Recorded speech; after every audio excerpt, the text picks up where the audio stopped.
Good evening and welcome. This is Josh Fox. You're staying home with Josh Fox. This is your revolutionary guide to the Green New Deal here on TYT, the Young Turks, and on many Facebook pages, Gasland and How to Let Go of the World and Climate Revolution and Josh Fox pages. Tonight, we have a show. Every night on this program, we talk about a different aspect of the Green New Deal. We talk about all of the ways in which that document or that plan, that vision, which we know as the Green New Deal, all the different aspects of it. So we talk about renewable energy, or we talk about climate change, or we talk about inequality, we talk about frontline communities, we talk about truth, we talk about the fossil fuel industry. And the Green New Deal is such a vast concept that it is virtually inexhaustible topic, because what we're talking about essentially is the road that we want to go down in the future. We're talking about how the Green New Deal represents for us a dream, a promise, and as well a scientific actual plan that will bring us to where we need to be in terms of carbon emissions by phasing out the fossil fuel industry entirely, but also by dealing with how that is a sea change in the way we think, in the way we process information, the way that we treat nature, the way that we treat the planet, the way that we treat public health, the way that we treat employment, all of those aspects. Tonight, my guest is Michael Mann, the world-renowned climate scientist, an author, and he's a person who so early on in the game sounded the alarm on climate change. He is a person who, through his book, The Hockey Stick and the Climate Wars and other things that he's done, really brought a huge amount of awareness to how atmospheric carbon and carbon dioxide and methane and other greenhouse gases were rising up at an exponential rate. And that he has brought so much awareness from the standpoint of science. And it's really difficult because scientists, are people who are trained to look at the minutia and the details, and are often in that world of science and science speak. And Michael Mann is a person who doesn't drown in that. He's a great communicator. He's a great author. He's a great storyteller. So we're really looking forward to him tonight. He's also a person who has suffered huge attacks from the fossil fuel industry, as I have. The misinformation and the personal attacks, the ad hominem attacks, the falsehoods, the lies, the smears, those propaganda campaigns that go against prominent voices who are talking about the fossil fuel industry and talking about climate change are, they're pervasive, they're really nasty, they're incredibly well funded. And Michael Mann has found his way through that landscape and come out the other side. He has a new book. He's been all over the world just before the COVID crisis talking about climate change. And so we're going to talk tonight a bit about misinformation. And we're going to talk a bit about renewable energy. In fact, because it's the middle of the week, every week we're going to have a clip from one of my movies, and we're going to discuss it. So this week we're going to have a clip from my film, How to Let Go of the World and Love All the Things Climate Can't Change, which Michael Mann is actually in. The clip we're going to show after Michael Mann's interview is about renewable energy in China with the brilliant renewable energy scientist and engineer Ella Zhou, who's Chinese but works for National Renewable Energy Laboratory in America, and we're going to be showing that interview that I do of her on the Great Wall of China, because we got to talk about how renewable energy works. Renewable energy is a cornerstone of not only the Green New Deal, but the entire idea of furthering life on the planet. We know that if we continue to burn fossil fuels, life on the planet ends. We know that if we don't have a substitute for that energy, massive chaos erupts everywhere. So the only thing and the best shot that we've got to replace the fossil fuel industry is renewable energy. So we're going to talk a little bit about that in this show. We're going to talk about misinformation.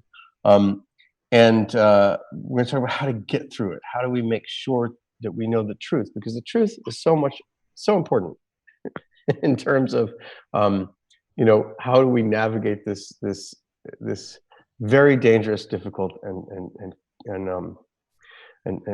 cumbersome future that we have in front of us. So it's a great honor to introduce my first guest tonight, my only guest tonight, Michael Mann, out there in Central PA. Is that where you're at, Michael? I am, Josh, and it's great to be with you, my friend. It's been a while, hasn't it? It has been. Talked on the phone, but not face to face, as it were. This is as face to face as it gets these days, huh? Yeah, for the time being, anyways. Yep. So before I get to the Michael Moore controversy, which we're going to get to, because I don't want to talk about it too much, because it's just been I'm sure we've all a little talked out about it, right? We do need to set the record straight. But before that, you were in Australia. I know because I was invited to the same conference and I had to turn it down because I was performing.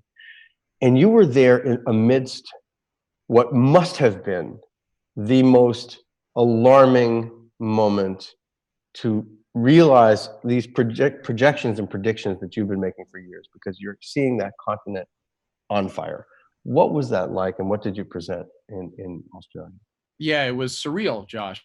I mean, I arrived there in mid-December at the height of the unprecedented heat and drought and the bushfires that were literally breaking out across the country. And the irony is that I had actually gone there for a sabbatical that I had planned out more than 2 years ago. Okay. Yeah, to collaborate with some scientists at the University of New South Wales to study the impacts of climate change on extreme weather events in Australia.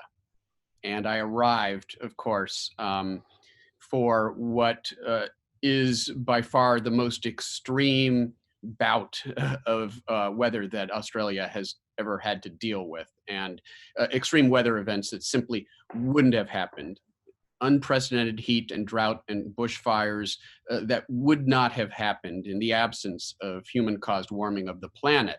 And so I went there with the intention of studying this with collaborators, but instead I spent most of my time talking about it and using what was playing out in real time as a teaching moment to try to inform the larger, rather poisonous public discourse in Australia over climate change. As you know, the Murdoch media empire has poisoned the discourse over climate here in the United States through Fox News and the New York Post and the Wall Street Journal editorial pages. But in Australia, Murdoch has an even greater stranglehold on their media. And so the people are subject to massive misinformation and disinformation. And I decided the best thing that I could do with the time that I had there was to try to cut through that and try to inform the public conversation that was taking place.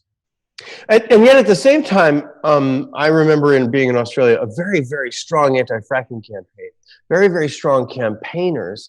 And in the film that you were in, How to Let Go of the World and Love All the Things Climate Can't Change, there is a remarkable protest featured in Australia where Pacific Islanders come to Australia and they blockade giant coal ships that are leaving. But Australia has one of the most, what's that? That was Newcastle. It's the largest Newcastle, fossil fuel port in the world, the largest coal port in the world. Yeah. Yeah, people don't realize that they're just taking a big chunk of Australia and shipping it to China in the form of coal. So in terms of what you witnessed, though, you were in the midst of those fires, and you said that I think you were posting photos. You were telling me Sydney at midday with pitch black, or tell us a little bit about the atmosphere there of those fires. There wasn't a single drop of rain on the entire continent of Australia on a whole day. That had never happened before. Tell us what it was like. Yeah, I mean, and I was only, seeing parts of Australia, and what was so remarkable was, as you allude to, the scale, the unprecedented scale of these fires that were breaking out.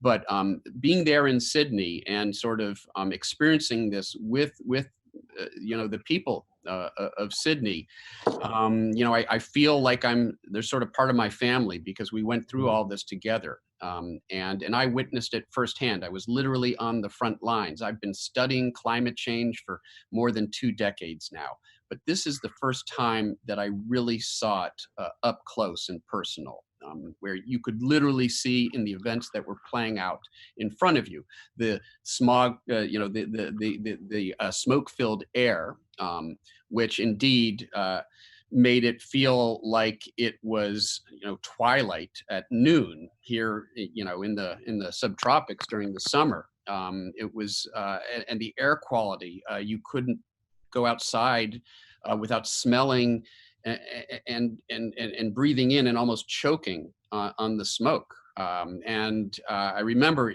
I had this whole routine that I had planned out. There's a wonderful trail along, it's called the Cliff Walk in Coogee, which is an oceanside community in Sydney, and that's where I was staying.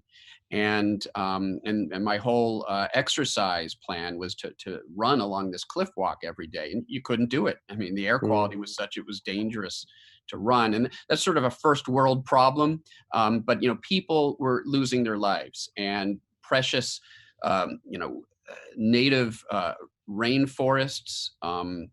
Uh, Ancient, forests and ecosystems that had been there for thousands and thousands of years, destroyed by Right. these bushfires. The populations of koala in New South Wales, it's now considered functionally extinct by some. So many were lost that those populations probably won't survive. It was devastating. It was devastating to see that, and then to talk to the people who had experienced this firsthand. Australia, it's a country of 30 million rather than 300 million people. Here in the U.S., we have Yep. it's a factor of 10 smaller, and because of that, everybody seems to know everybody else. And it is sort of close knit community, and you couldn't be there for several months and not meet people who had lost homes, who had lost ranches, and in some cases had actually lost loved ones. It's the it's the type of forecasting you've been doing your entire career. You're watching Staying Home with Josh Fox, your revolutionary guide to the Green New Deal, and why we're not going back. My guest is Michael Mann, a world-renowned communicator, climate scientist, campaigner. Michael, you've described in a lot of your lectures, and you do in my film, that the climate change is like the four horsemen of the apocalypse approaching. Right. I forget which horseman is which, but we're seeing right now, and I think right now, because we're in the middle of this coronavirus, Right. We've completely forgotten about the fires in Australia. It was like, oh, that was ancient history, and it was only like a few months ago. Yeah. We've forgotten that wildfire season is approaching us in the continental United States, and that hurricane season is forecast to be a very bad one. But we're also looking at this idea of we're going to have we're going to have disasters, we're going to have fires, we're going to have floods, we're going to have hurricanes at the same time as we have this pandemic, and that climate change actually predicts multiple pandemics happening at the same time as climate change. Talk a bit about how difficult it is to see those four horsemen approaching. You've been campaigning on this for 20 years. Talk a little bit about what you hope this moment becomes as a wake-up call to humanity, and how does this feel for you, having forecast these things? Yeah, well, and it is unfortunately an appropriate analogy. War is one of the four horsemen, and just the national security dimensions of climate change, the increased competition you have among the billions of people now competing for less food, less water, less space, and dealing simultaneously, as you allude to, with new challenges like these pandemics, which, of course, pandemics happen naturally, but we are exacerbating them through practices, deforestation, and probably through the warming of the planet that is altering sort of the trajectories that, bats, for example, would normally be taking during their migration. They're more likely to encounter new communities, people, and animals that used to be safe in the in their native ecosystems are now being disturbed due to our practices, due to land clearing and deforestation, and due to climate change as well. So all of these things are coming together. That's why we call it a threat multiplier, because it takes all of these existing sort of challenges and it heightens them. And as you allude to, the real crisis here is that we are going to be forced to deal with multiple simultaneous crises. And in Australia, of course, again, I witnessed that in a very profound way, because I had to leave early. I was going to stay there through about now, but went back early because the State Department was encouraging scientists abroad to come back to the US while you still can. When I left in mid-March, Australia hadn't really recovered yet from what they had just been through these epic bushfires that transitioned then into massive flooding events. And then you had all the ash flowing off into rivers and into the ocean, and huge fish kills, fish populations. And so these problems were building on each other. And they hadn't really had time to take stock and emotionally deal with what they had just been through before they were forced to deal with another epic crisis, which was the coronavirus crisis. And that is what we're seeing. And what we're also seeing, for example, as you allude to, California, wildfire season, California increasingly is now overlapping the Australian wildfire season. They're not supposed to overlap, two different hemispheres with the two different seasons at opposite times of the year. But those seasonal windows where it's dry enough and hot enough to get these massive fires is expanding. In the Western US, it's expanding in Australia. And so what you literally see now is competition for some of the aircraft that they need, some of these firefighting aircraft. They couldn't send them to Australia when they needed to because they were still being used in California. Wow.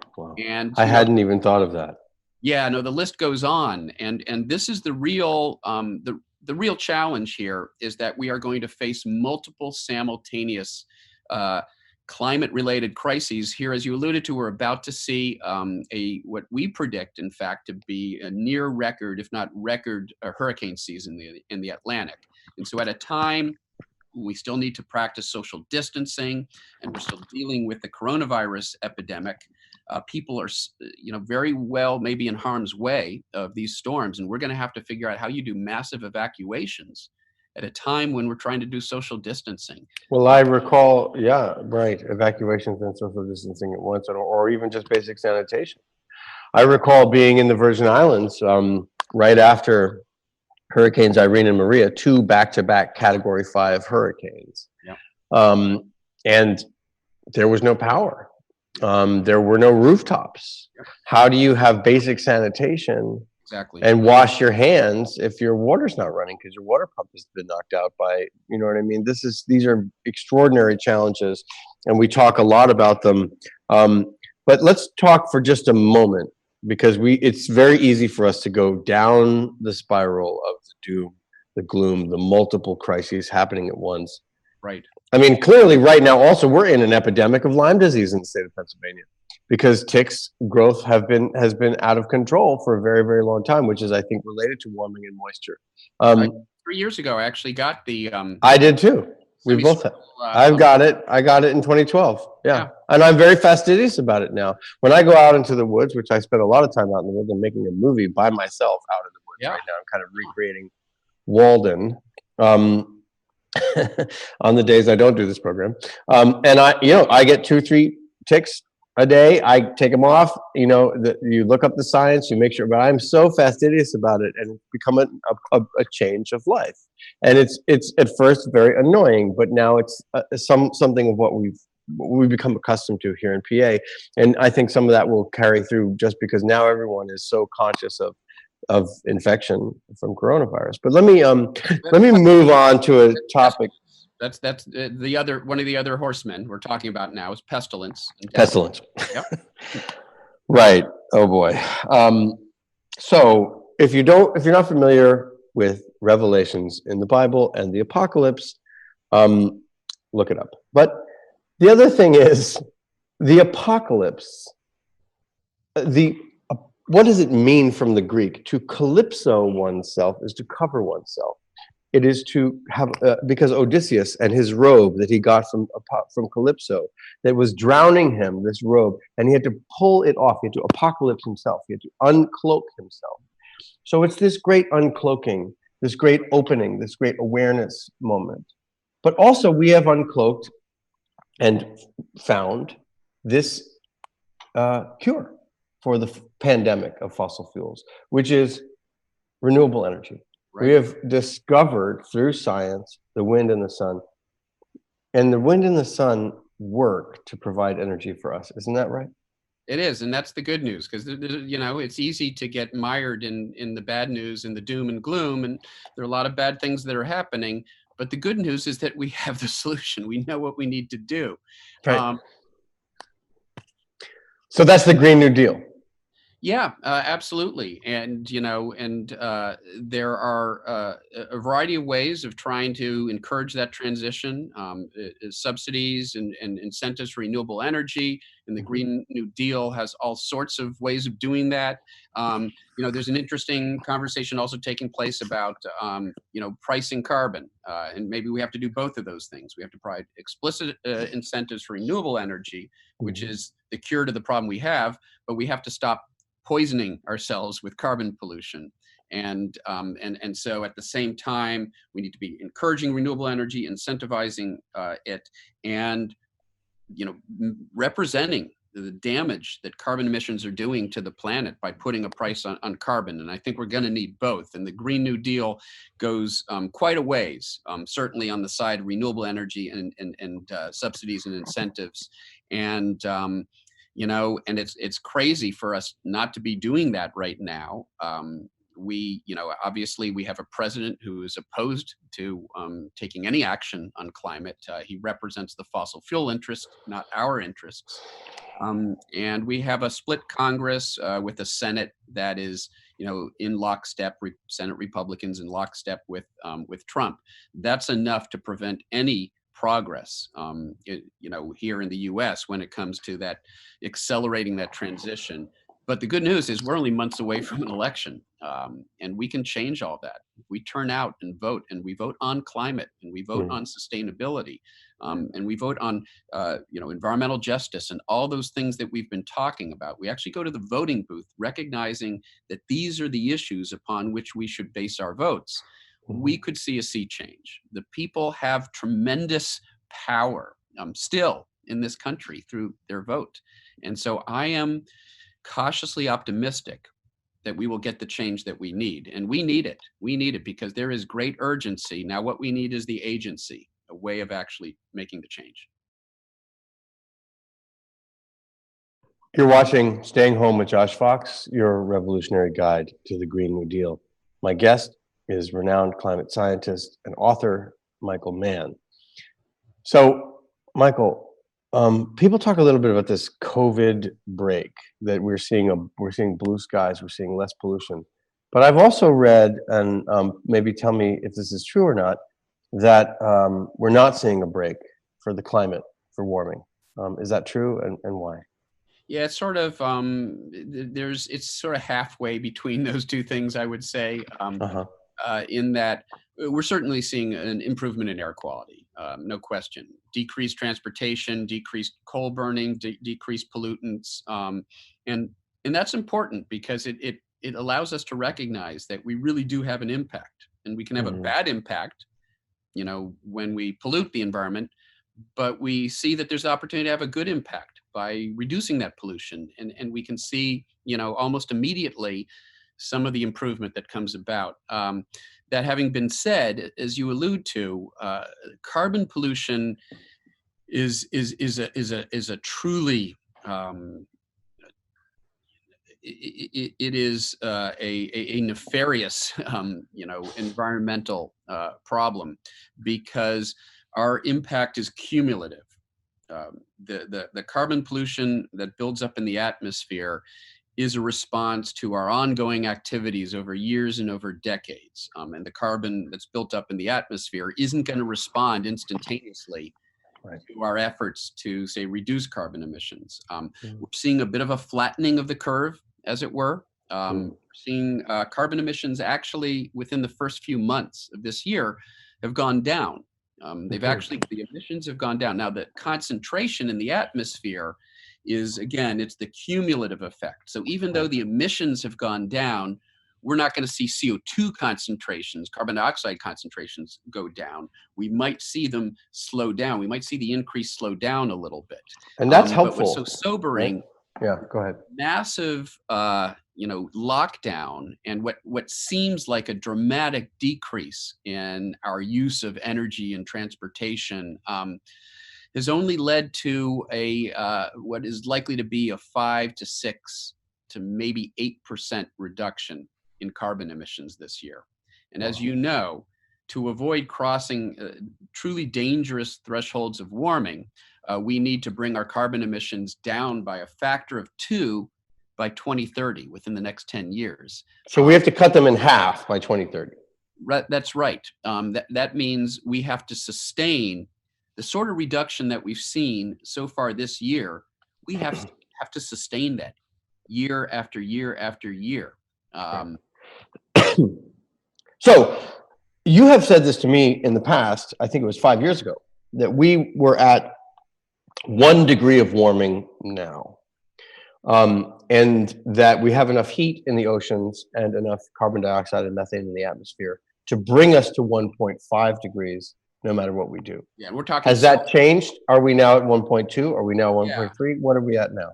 We're close. We've argued we in fact have been close to 1.2, a little bit closer to that 1.5 number than some of the estimates suggest. We published some work a few years ago, demonstrating that the baseline really matters. How you define the pre-industrial state of the climate. And the IPCC, the Intergovernmental Panel on Climate Change, and much of the climate community sort of took the shortcut of saying, well, we'll define the baseline state as the late 1800s, because that's as far back as our widespread global temperature records go. But we had already warmed up the planet a couple of tenths of a degree Celsius by the late 1800s, because the Industrial Revolution began back in the 1700s. Well, so for most people, though, this is like, whatever, a degree here, a degree there. We're talking about Celsius, not Fahrenheit. Yeah, but that is enough to get everything on Earth that's supposed to stay frozen to start melting and to create all this havoc. Why is that? Is it because why is it just these tiny increments in degrees have just changed everything in front of our face? Yeah, I mean, keep in mind a 2 degree Celsius warming of your body temperature is the difference between being healthy and happy and having a dangerous fever, right? And so the planet— And a degree over that, you're dead. Basically. That's right. And the planet is suffering a fever. And while that might seem like a small change in its average body temperature, that has huge impacts when it comes to the melting of ice, the rise in sea level, the increase in weather extremes like we've been seeing here in the US and Australia. All of these changes, we're seeing dramatic changes already from just a little more than 1 degree Celsius. So imagine what happens with 4 degrees Celsius. And we're on track by the end of the century, by some estimates, for 6 or 7 degrees. Well, it's probably at this point, because we're already making some progress. We're already decarbonizing our economy somewhat, not as fast as we need to avoid crossing those dangerous warming thresholds, but we're making some progress, which means business as usual now probably puts us at 3 to 4 degrees Celsius warming of the planet. But that's again, we've seen how much damage 1 degree Celsius has done. Right. We can't afford 3 or 4 degrees Celsius. You're watching Staying Home with Josh Fox, your revolutionary guide to the Green New Deal. My guest is Michael Mann, renowned climate scientist and author. So, Michael, let's talk a little bit about another kind of damage to the truth. You have had the fossil fuel industry come after you big time when you put out your book. I experienced the same thing when I put out Gasland, and it continues today from the fossil fuel industry. This constant drumbeat of these people are liars and they're on the take and they have tons of money and all this kind of stuff, right? We did not expect a piece of misinformation and fossil fuel propaganda to come from what we consider, I guess, the left. Right. But we just saw this happen.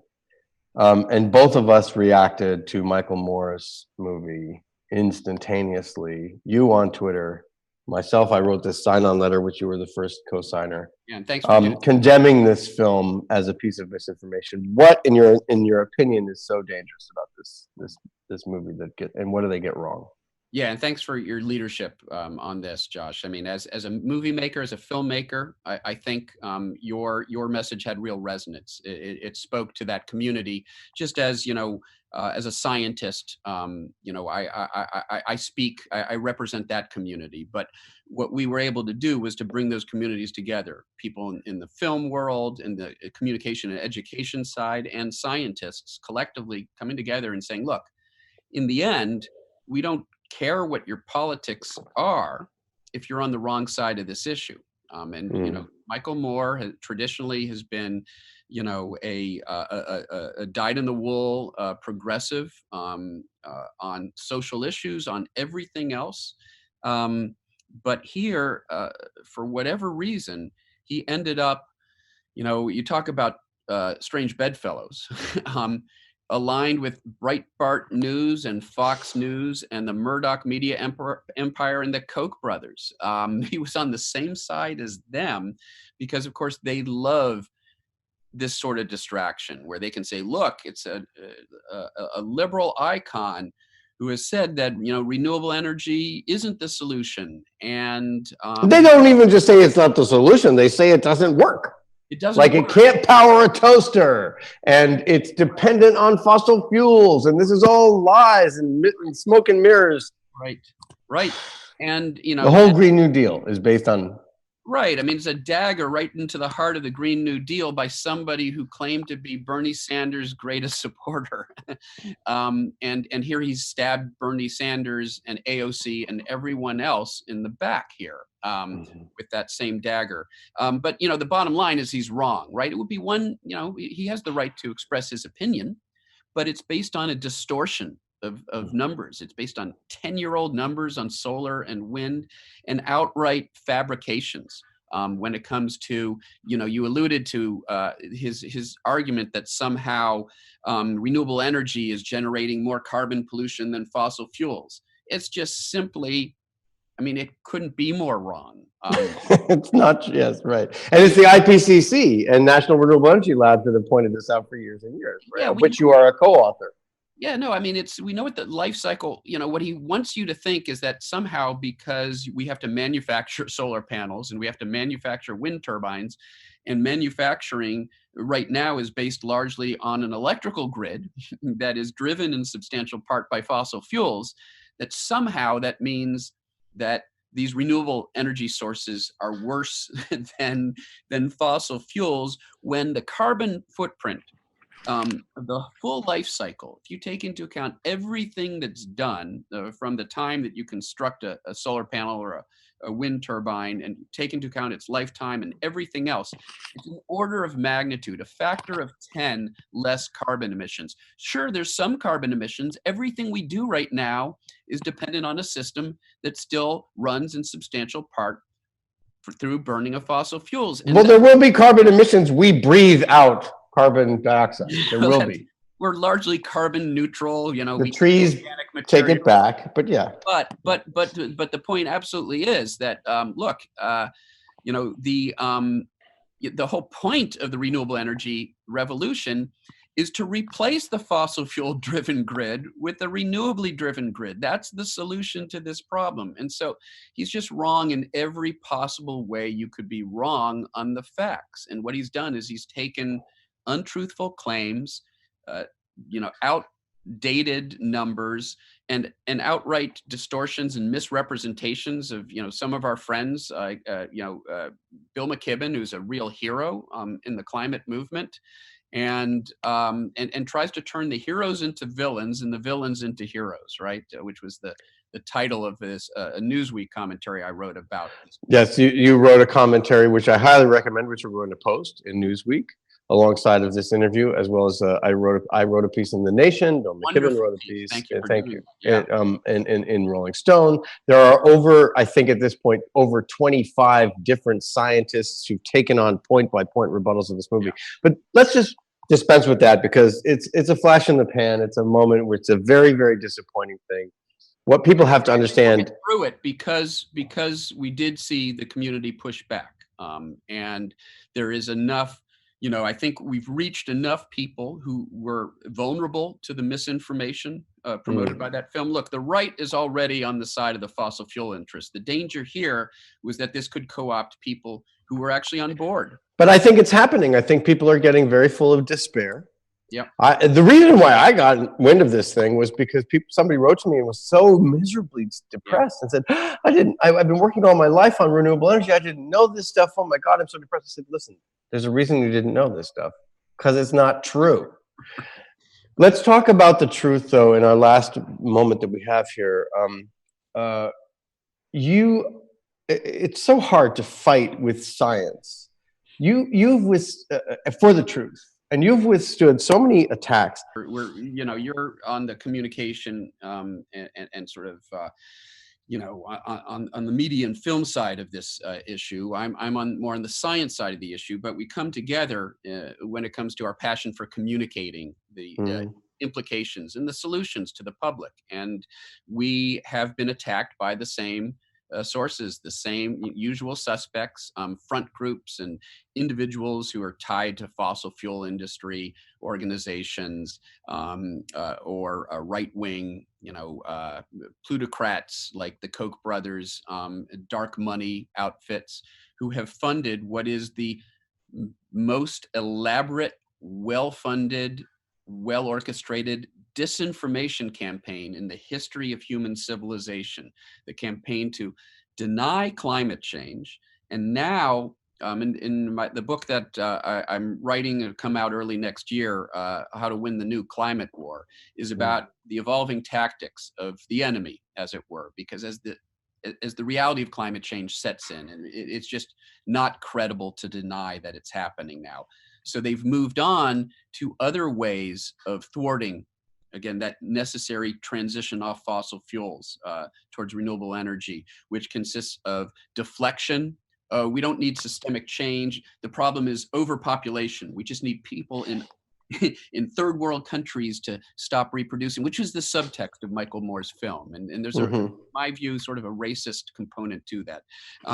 So it's deflection away from the true problem, which is fossil fuel burning, to some other. Oh, it's these people, often, Africa. And it's the doomism and despair mongering.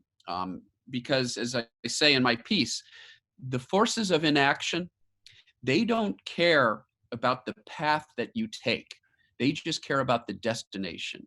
And if doom and gloom is the path that you take to defeatism and to inaction, they're perfectly fine with that. And so his film, again, it also promotes, as you already alluded to. In fact, we've heard from so many colleagues who saw it and said, wow, I'm depressed. I feel like there's nothing I can do. If you feel like there's nothing you can do, if you go down that path of doom and despair, that's a path towards it's almost as effective a path to inaction as outright denial. And the polluting interests understand that. And so they're very happy when Michael Moore, promotes this dispiriting polemic that portrays the problem as unsolvable. Well, Michael, we're going to have to leave it there because we're out of time, but I just appreciate so much how much your efforts have brought us to the idea that we have a different dream, that we can have another future, and that we can live on without the four horsemen of the apocalypse. I thank you so much for your time today and for the work that you're doing. Thank you so much for being with us today. Well, right back at you, Josh. Thank you for everything that you're doing, and I look forward to seeing you face to face and having a few more beers on the other side of this pandemic. I'm looking forward to it. All right. Yeah, me too. Thank you so much, Michael. Thank you. So to leave us with today at the end of the show, we have a few minutes, a clip from How to Let Go of the World and Love All the Things Climate Can't Change, which you can watch for free at joshfoxfilm.com. Here's the clip, which features Ella Joe and myself on the Great Wall of China talking about how renewable energy works, and it is the way forward. It is part of a technological solution to this insane humanitarian problem. Community solar. I'm a huge supporter for community solar. We have everything we need. We have all the technologies, we have all the human resources, and we have all the natural resources. Originally from China, Ella Cho is one person who's trying to advise China to go in that direction. An expert in renewable energy, she's advising the Chinese government on community development of solar.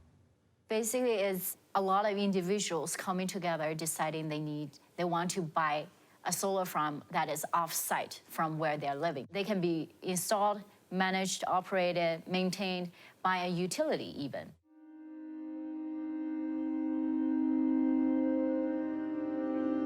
So I'm looking at these gigantic coal plants. Yeah. And I'm thinking, how is something small like community solar going to compete with this? By scaling. China has the ability to scale up emerging technologies such as CSP, concentrated solar power, such as tidal or wave power or any of the hydrokinetic power, that will really move the needle on these technologies' own commercialization, make them cheaper for the rest of the world. I'm saying that we use climate change as an opportunity to harness the power of the people and to be able to develop the technologies in a way that is beneficial for the economy, for the environment, and for all the social benefits that we want to harness out of it. I actually think it's a very precarious balance right now with the economic development, with the increasing inequality, with the environmental degradation. Yeah. In the same day we were with Wu Di, we found a construction hut that was 8 RMB per night to rent. No facilities, incredibly dirty, right next to the polluted river. And then we went across town to an $8 million house. So you think inequality is perhaps a greater threat than climate change in China right now?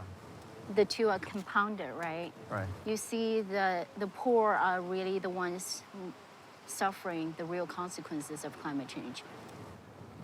The challenge is how to build a core value in a way that is free and that it's a people's value.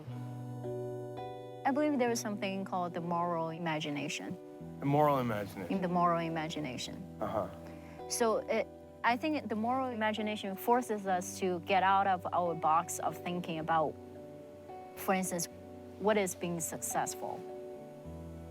Society might tell you that you should work for McKinsey or Goldman Sachs or whatever. You know, as a college graduate, you should go find a job that's your top priority. You should buy a house. The moral imagination allows us to think outside of this box, having a moral value about what you want as a person, as an individual, what you want out of your own humanity. What do you want to do for the world, for yourself? If there was any idea that could rocket you off into the stratosphere, this was it. This has been Staying Home with Josh Fox. Thanks so much for being with us today.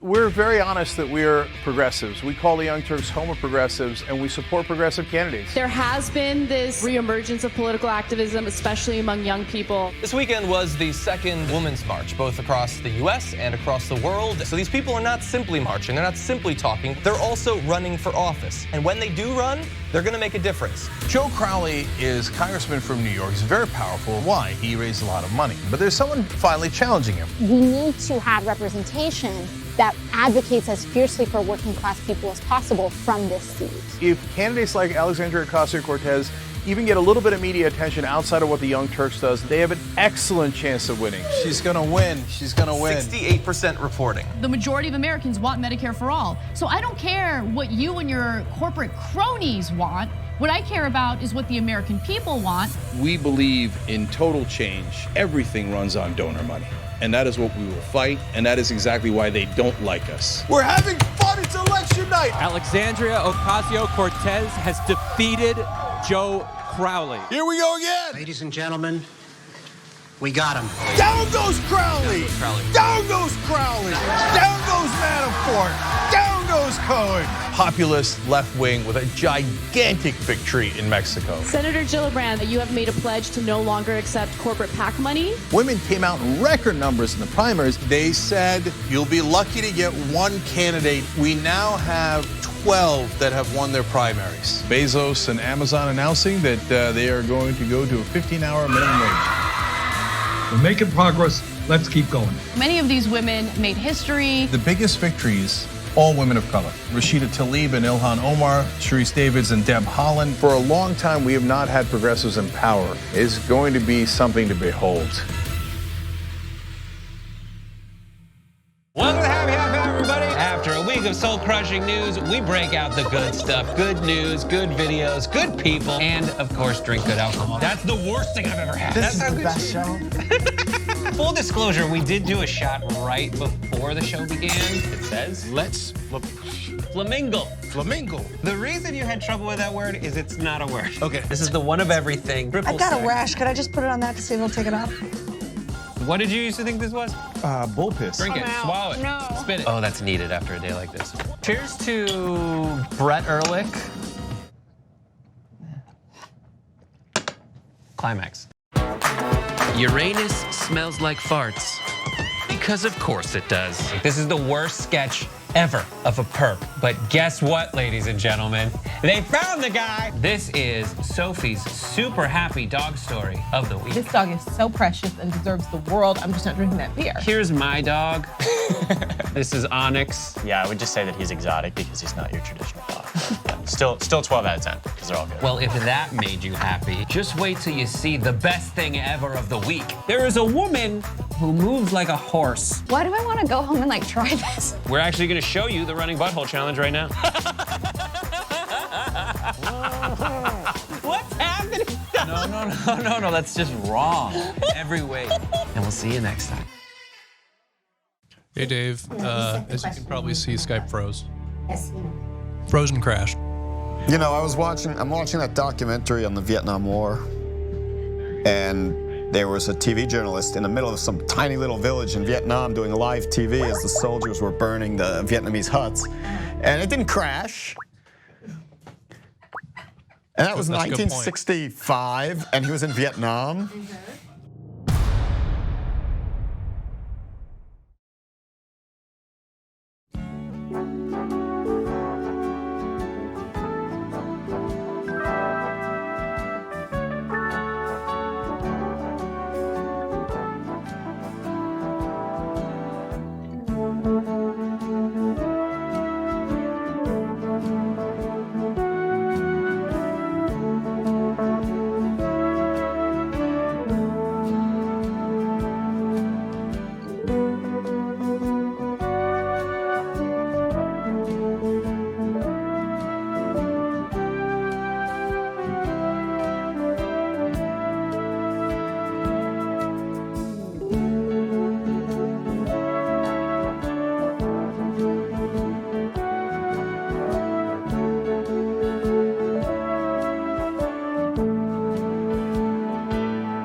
Welcome to the conversation on TYT Network. We want to talk a little bit about the Arbery case, and we brought in a specialist from Atlanta. I like that. That sounds cool.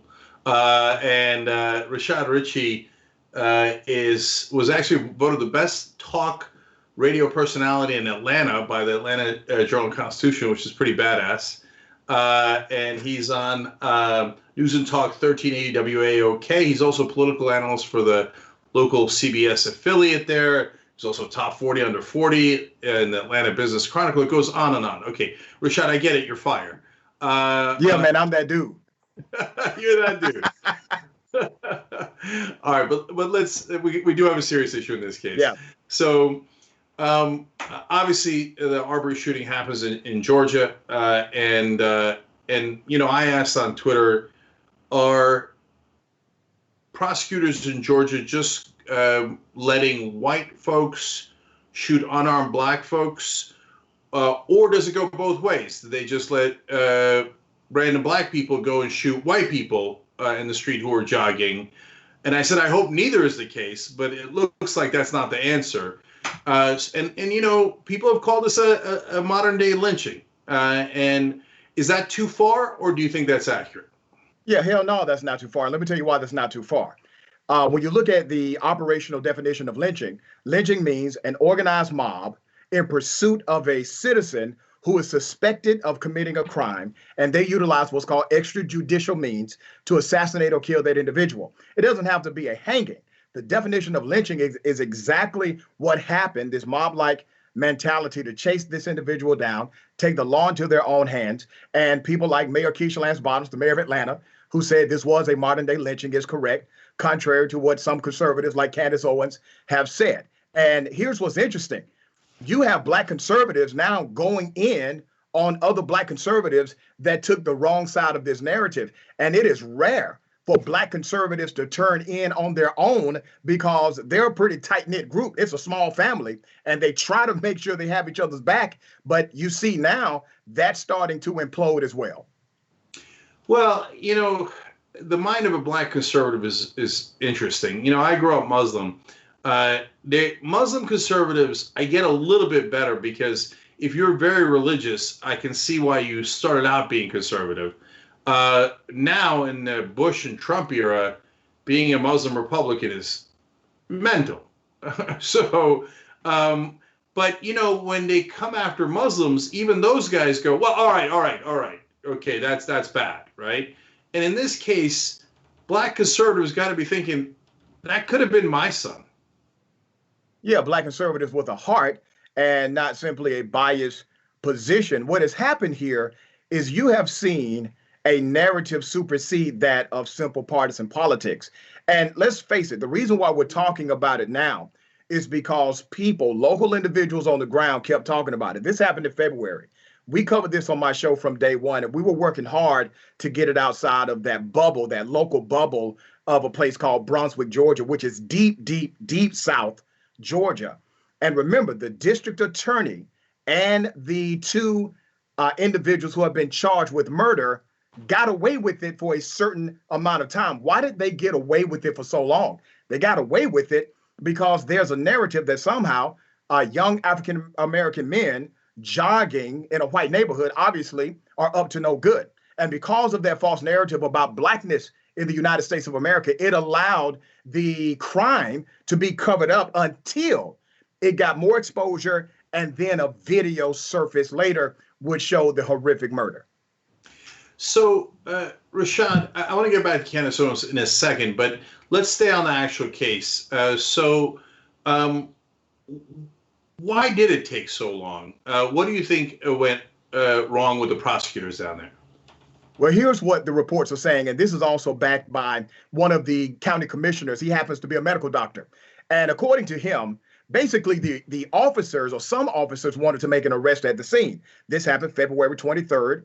So typical when there's a murder that involves somebody who's a cop, a former cop, an investigator with the DA's office, former investigator with the DA's office, they seek clarity. So they will call the ADA, who would be in charge at that time. According to the reports, the assistant district attorney, who knew Gregory McMichael, the father, decided to call the elected district attorney, Jackie Johnson.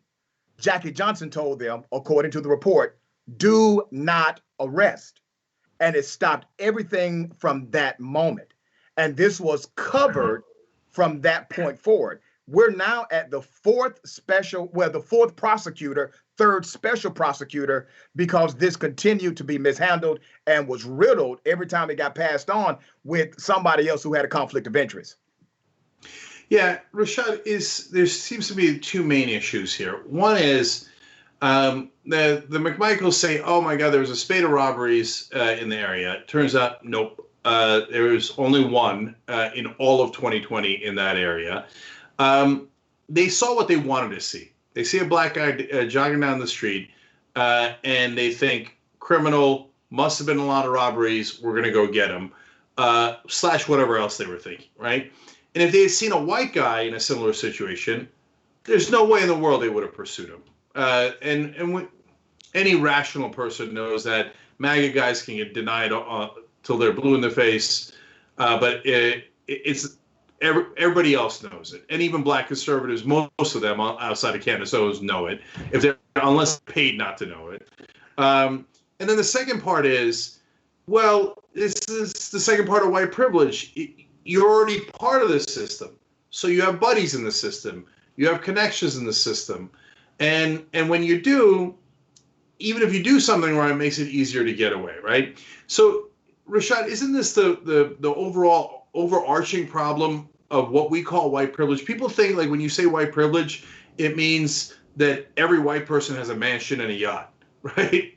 No, it just means that you get to jog down the street without getting, a shotgun hole in your chest, and you never know you had that privilege. Right. See, the privilege exists as a preference. And I tell my college students, and I teach college students of all races, I tell them that it's more like white preference, where white preference says we will give you preferential treatment because of the color of your skin. Everybody knows that if it was a 25-year-old white male jogging through that community, this would not have happened. Everybody knows that. Everybody also knows that if it happened to be an African-American family, father-son duo, that killed a white individual jogging in their neighborhood, they would not have left without an arrest. What is that? That's called preference. And the preference has been attributed by way of skin color. Even in the study of critical race theory, which basically says that we have given value to skin color, well, that has been a societal marker for many, many years. And it is so indoctrinated into our everyday existence that those who are beneficiaries of this white privilege really don't know it. Most of them are just living their lives without the contrast example until things like this are presented to them. And they fight hard against any racial narrative. They will say, oh, no, this is not about race. Well, of course it's about race, because we know that a white male would not have faced the same circumstance. Yeah. Do black guys go with a shotgun and kill an innocent white jogger and they don't get arrested for 2 months? Come on Not now. this day and age, my brother. Exactly. No way. Okay, so I want to ask you about the third guy, William Rodney Bryan. What's your take on him and his role in this? The guy who's... Yeah. So I talked about him this morning. I saw an interview that he did, and basically his attorney called him stupid, dumb, and uneducated, and that's why he can't answer simple questions. If that guy's your attorney, good luck, because if you have an attorney like that who needs enemies, obviously, based on the information that we have, Rodney was part of this posse in some way. Now, he may not have had knowledge that this was going to end in a killing, but he was definitely part of it, and he's not willing to answer those simple questions. I will say this, man, this cat is really a double-edged sword, and here's why. I think my personal belief is that he was there as part of the group in the neighborhood to chase this individual. But on the other side, he seems to be the only person recording, which has given us the evidence that was needed in order to get the GBI in Georgia to make an actual arrest and for this investigation to go in the right place. I think he has some legal issues ahead of him. I will tell you this, outside of the context of this situation, anytime you travel with somebody, this is plain Georgia law, anytime you travel with somebody in the commission of a crime, right? In the commission of a crime, you can be charged with that crime as well. So what he's likely doing now is cooperating with the prosecution in order to avoid any type of charge or an extended jail sentence from a conviction. Right. I mean, there's also felony murder. You know, again, if it was 3 black guys in a white neighborhood, everyone would assume the third black guy was in on it. And so I don't want anybody assuming anything in this case. Let's let the evidence go where it may. But, you know, I take a different stance. I'm actually okay with assuming. You know why? Because I am a judicial officer in the court of public opinion, not the court of law. In the court of public opinion, I can make common sense conclusions and assumptions based on my experiences, exposures, and environments. Inside of a court of law, the burden of evidence is quite different. But this is the court of public opinion. All right. Rashad Ritchie, thank you so much for joining us. Really, really appreciate it. Thank you, man. I appreciate you having me.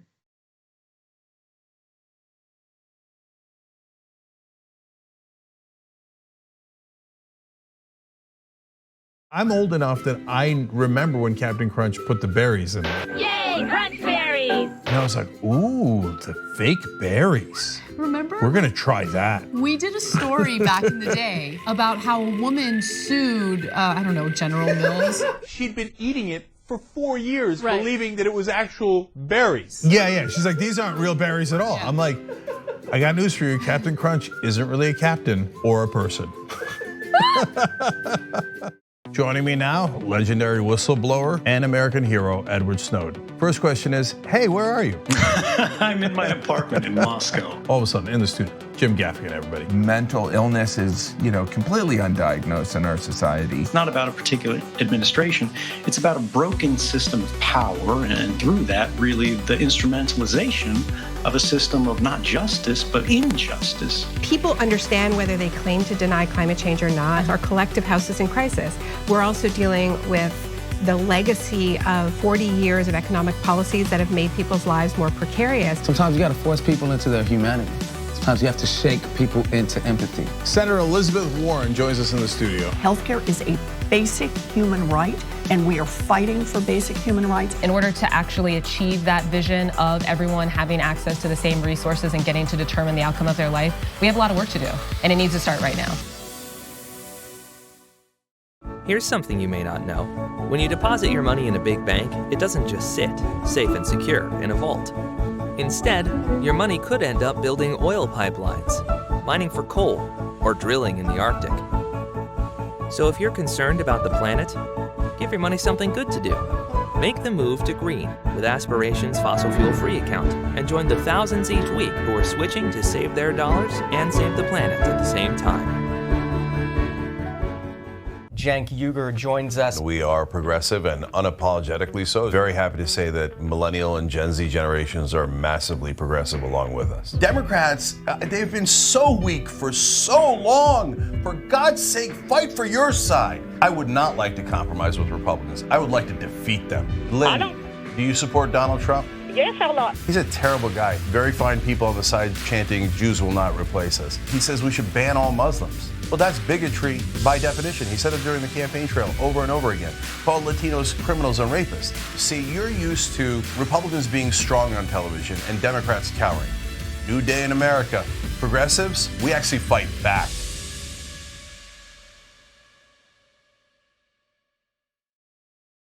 ShopTYT.com has new shirts like this one. And you're thinking, Cenk, what is that one? I can't see it other than the black. Yes, so I'll show it to you.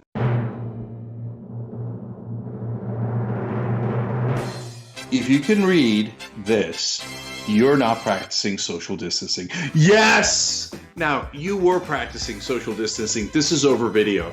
But overall, you get it. ShopTYT.com. We found the perfect person to lead the Army. Allison Hartson. The establishment media works hand in glove with our corporate legislators, and our corporate legislators work hand in glove with the corporation. And we're going to make it so that it's a decentralized force throughout the country so that we can quickly identify stories, quickly identify troll farms, and go in and neutralize the enemy, and then start building responsible media throughout the country and on every platform available.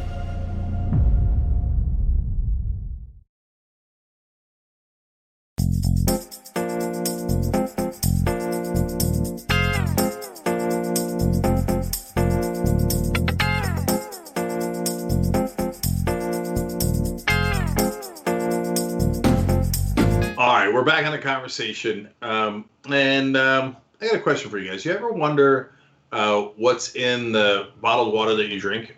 I wonder that all the time. I always think, like, do they really find some sort of mountain spring and set up a factory right underneath it? Or where do they get the water from? Well, good news, we're about to find out. Ryan Felton's an investigative reporter at Consumer Reports magazine, and he wrote about that, and particularly in these coronavirus times, the ramifications of that. So Ryan, welcome to the show. Thanks for having me on. I appreciate it. No problem. All right, so let's start with the fun basics. So Dasani, is that the Coke one or the Pepsi one? Dasani's Coke, and Pepsi is Aquafina. Right. So is it from some sort of Aquafina in the Swiss mountains, or where do they get the water? Yeah, they primarily get their water for. I believe Coke does have some different sources, but for the most part, the vast majority of their water is supplied by your cities, your public water supplies, and that's, there's big cities that are involved in play a role here, but there's some small towns as well. It kind of runs the gamut, but yeah, it's they're getting tap water more or less. Already hilarious. Okay, and you wrote about the tap water they're getting from the bucolic, rural, gorgeous backwater town of Detroit. So these folks are getting. I mean, I don't know if folks know this, but Detroit's pretty close to Flint, Michigan, and so these folks. And not to say that there's anything wrong with that with the water, but.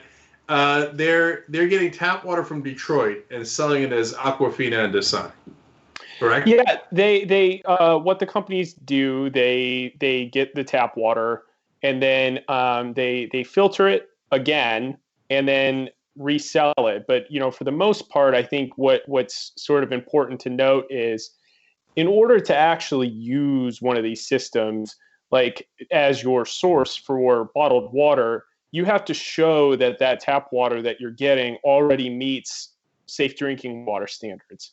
So like, a city like Detroit, they have a system that is designed that's supposed to treat the water and is already, when it arrives at the plant, it's treated to meet safe drinking water standards. So I mean, in essence, you're supposed to be able to drink what already comes to the plant.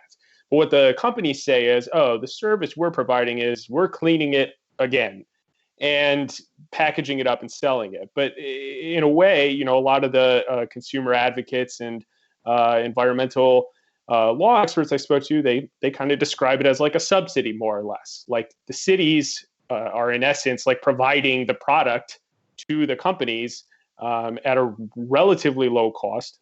We found it to be about a penny per gallon. Once we looked at some of the billing records I got, it works out to about a penny per gallon. And then you can sell it at rates, 100, 150 times that wholesale. So I mean, it's lucrative is a word for it. So yeah, to be fair to Coke and Pepsi, they do filter it again. But I read in your piece that it was about 133 times the what they pay for it. So that's a hell of a markup. And then to be fair again to Coke and Pepsi, they have other costs, right? They got to pay their employees, factory rent, etc. Still, it's a pretty sweet deal. Yeah. Yeah. So, but now in this day and age with coronavirus causing huge problems for the average person, on top of it, it appears that they're getting disparate treatment. Can you tell us about that? Sure. And I'm sure you're as you're familiar with, the story that's kind of run a thread through the last several years is Detroit was kind of like considered the epicenter of water shutoffs, several years ago, and it's continued practice that's continued to this day. So, I mean, I was kind of just curious to see what exactly, how these companies are treated. There was a question at the time Detroit filed for bankruptcy about, whether or not residents and companies are both being treated fairly. And so no one had really kind of looked at this for a while, and I was just sort of curious. And what I found was that Coke and Pepsi had their billing records showed that they had been delinquent. Basically, the same sort of word that the city tosses around for residents who are unable to pay their bills. The city treats businesses and residents the same way. So if you are $150 behind on your bill and you haven't paid it in 60 days, whether you're a business or a resident, Detroit would say you're delinquent and you're at risk of a shutoff. But as everyone knows, residents would get shut off for having a couple $100s past due. But the billing records for Pepsi and Coke show that there's tens of thousands, six figures worth of past due balances that had gone unpaid at points. And they were never threatened with a shutoff. And I think that, what was striking in a way about that is, some of these residents who are getting their water shut off, they have to go get water someplace else. They might be going to the neighbor's house. They might be going to a relative's house and filling up water and bringing it back. Many are buying bottled water too. So in effect, you may be shutting off water to residents who are then turning around and buying bottled water. That bottled water may be the same tap water that they could be getting out of their home. And on top of it, Coke and Pepsi were delinquent at times, just like some of these residents were considered by the city of Detroit. Gee, I wonder why people are deeply frustrated with big business and the politicians that they corrupt. So, I mean, look at that story. So Pepsi or Coke could be hundreds of thousands of dollars delinquent, but they don't get their water shut off because they're big and powerful and will very likely donate to politicians. You, on the other hand, could have your water turned off for a tiny, tiny bill, and then you got to go buy the same tap water from Coke and Pepsi at 133x markup. Ah! So I mean, I know the answer to this, but I want the audience to know. They're not doing it in the middle of coronavirus, are they? They're not shutting off the water for people, because that would be insanity. Yeah, the city announced a restart plan of sorts to get people reconnected who had their water shut off. But, I think that was a point that we tried to make clear in the piece is, things about the thing to remember about the moratorium on water shutoffs is it's temporary. All these cities, these cities aren't coming out in droves saying, we're not doing this anymore. Like cities like Detroit, they're going to, by all accounts, they're planning to shut off water to residents again once the coronavirus pandemic has passed. And so, they have stopped, but it could very well happen again in the near future. So Ryan, what do other cities do? In terms of like if somebody doesn't pay their water bill, Detroit shuts off their water under normal circumstances, and then good night, Irene. I don't know what the hell you're going to do if you don't have water. What do other cities do? Do they do the same thing or no? Yeah, it's a common practice, and I think notably the most notable example that is the opposite of that is New York City says it does not shut off water to residents who are unable to pay their bills. Detroit has said that it needs that revenue to service the system, upkeep, that sort of thing. But there are other cities that have found ways to implement payment plans that are more focused on like what someone can pay. So it's like focused around like if you're someone who is low income and typically unable to pay and may go without paying their bills, there's cities like Philadelphia, Baltimore who have considered other plans that would say like, okay, you could pay a percentage of what you make. And the benefit there, they say, is the city's getting more revenue than they would have from this person. It's more than zero. And so that's a difference than what you would see in a place like Detroit. Real quick, out of curiosity, is there an epidemic of not paying the water bills in those other cities? I couldn't say. Yeah, because the idea is that Detroit's saying like we're more draconian, so that'll teach people and then they'll pay their water bill. Right. My guess is, and sorry, I'm throwing this at you. You didn't write about Philly and New York, etc. But my guess is probably about the same percentage of people don't pay their water bill in those places because about the same percentage of people are dealing with poverty. It's not because they're going, ha ha, now I don't have to pay the water bill. Right. Yeah. And I mean, I think it just sort of kind of cycles back to about how, that we underscored in our reporting was how businesses are treated.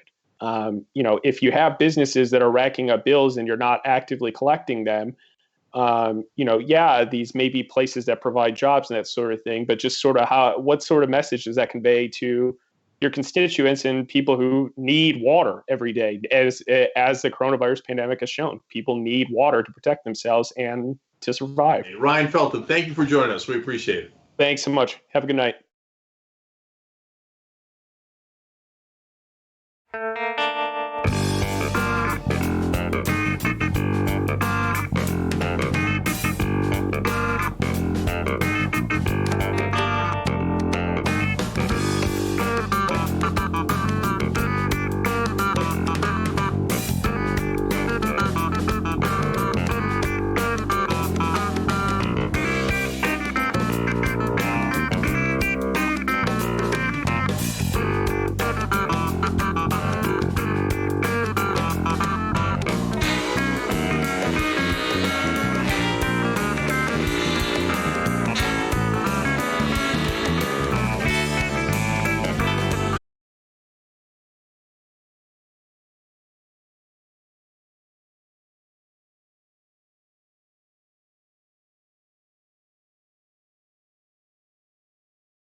What we're talking about is the inevitability of infection.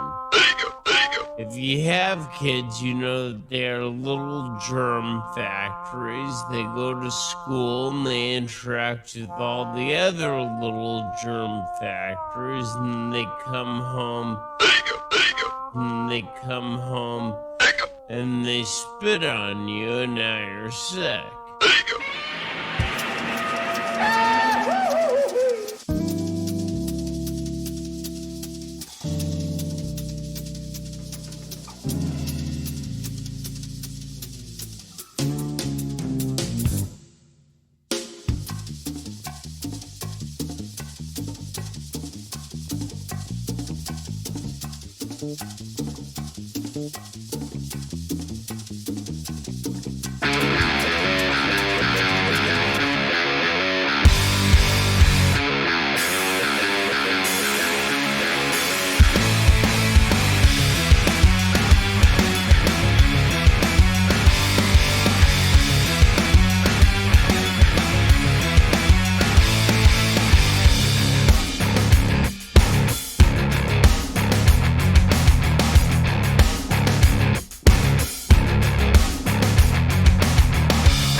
Welcome to the Young Turks. I'm Anna Kasparian. Joining me today is John Idarola because it's Wednesday.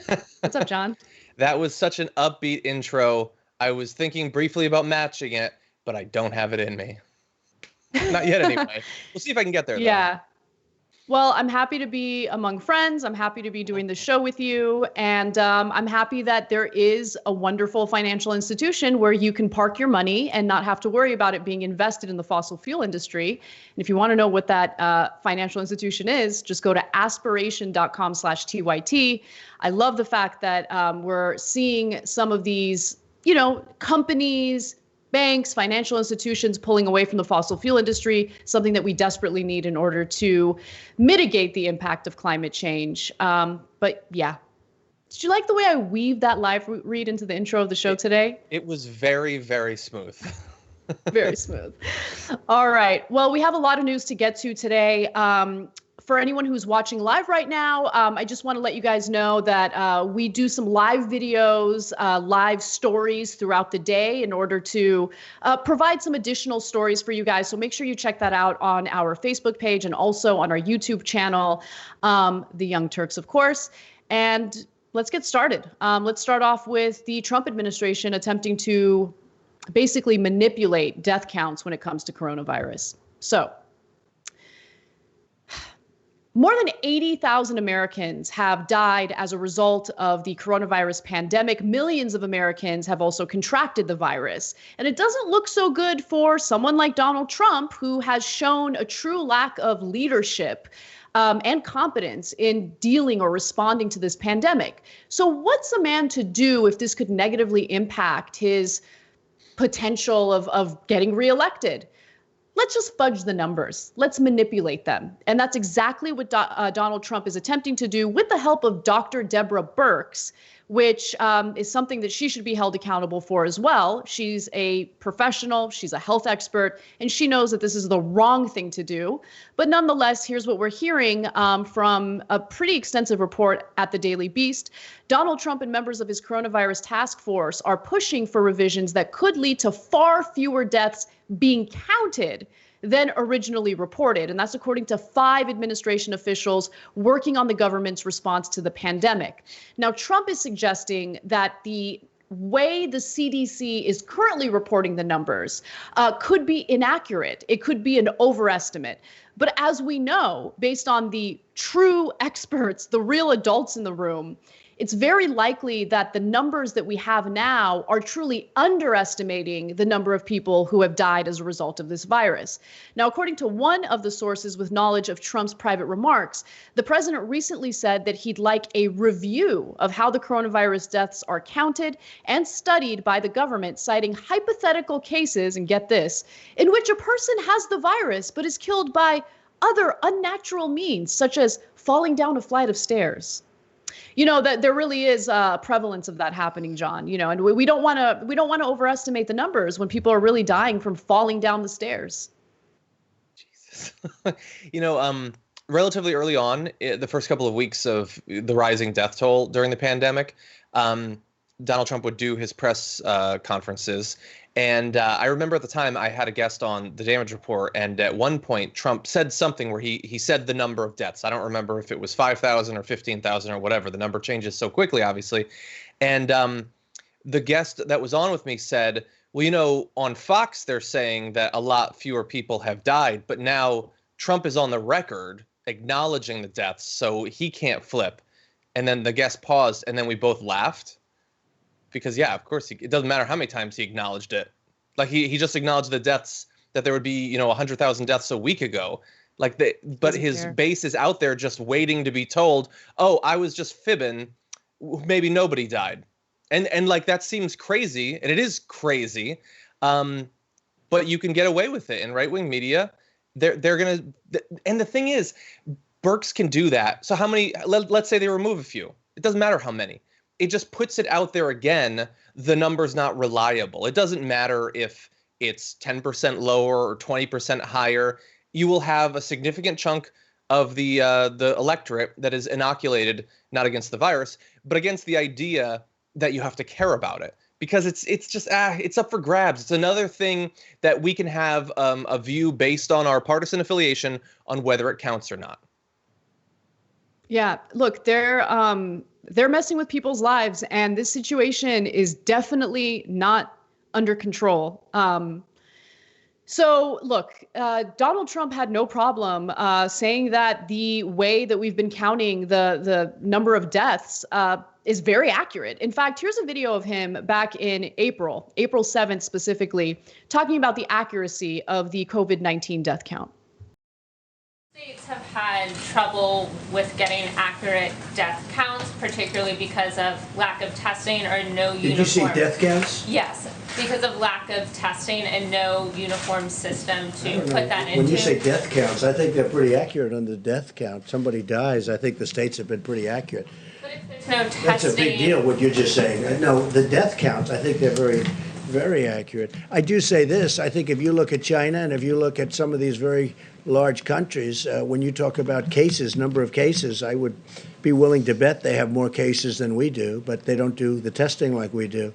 But you look at, you look at some of these certain countries, and I would be willing to bet a lot that they have more cases. But we're more accurate, and our testing is done very accurately, and we've got a good process. So he thought the death count was accurate. He also stated that the testing has been great, and that was back in April 7th. 5 weeks ago. 5 weeks ago. The testing is not great. It is not great. No, it's not now, let alone 5 weeks ago. He was basically asserting the idea that anyone is dying from coronavirus and not being counted because they were never tested, which we know is what's happened. And there are probably literally thousands of cases in New York, the New York area alone. He was saying that's impossible, but that's consistent with what he'd been saying from a month earlier, March 6th, when he said anyone that wants a test can get one. That has never been true. It's not true today. It probably won't be true in a month even, but he just keeps saying it. Yeah, look, I totally underestimated or overestimated like the way I was going to be able to do this show today, but I want to just tell you guys, look, this pandemic is, it's as bad as we've been telling you guys it is. My mom was rushed to the hospital yesterday and they weren't able to give her a coronavirus test because they didn't have any, or they weren't able to give her one because they don't have enough. And so they gave her every other test imaginable because they wanted to see if they could exhaust all of their options before testing her for coronavirus because, and I don't blame the doctors and nurses, like they have limited tests, right?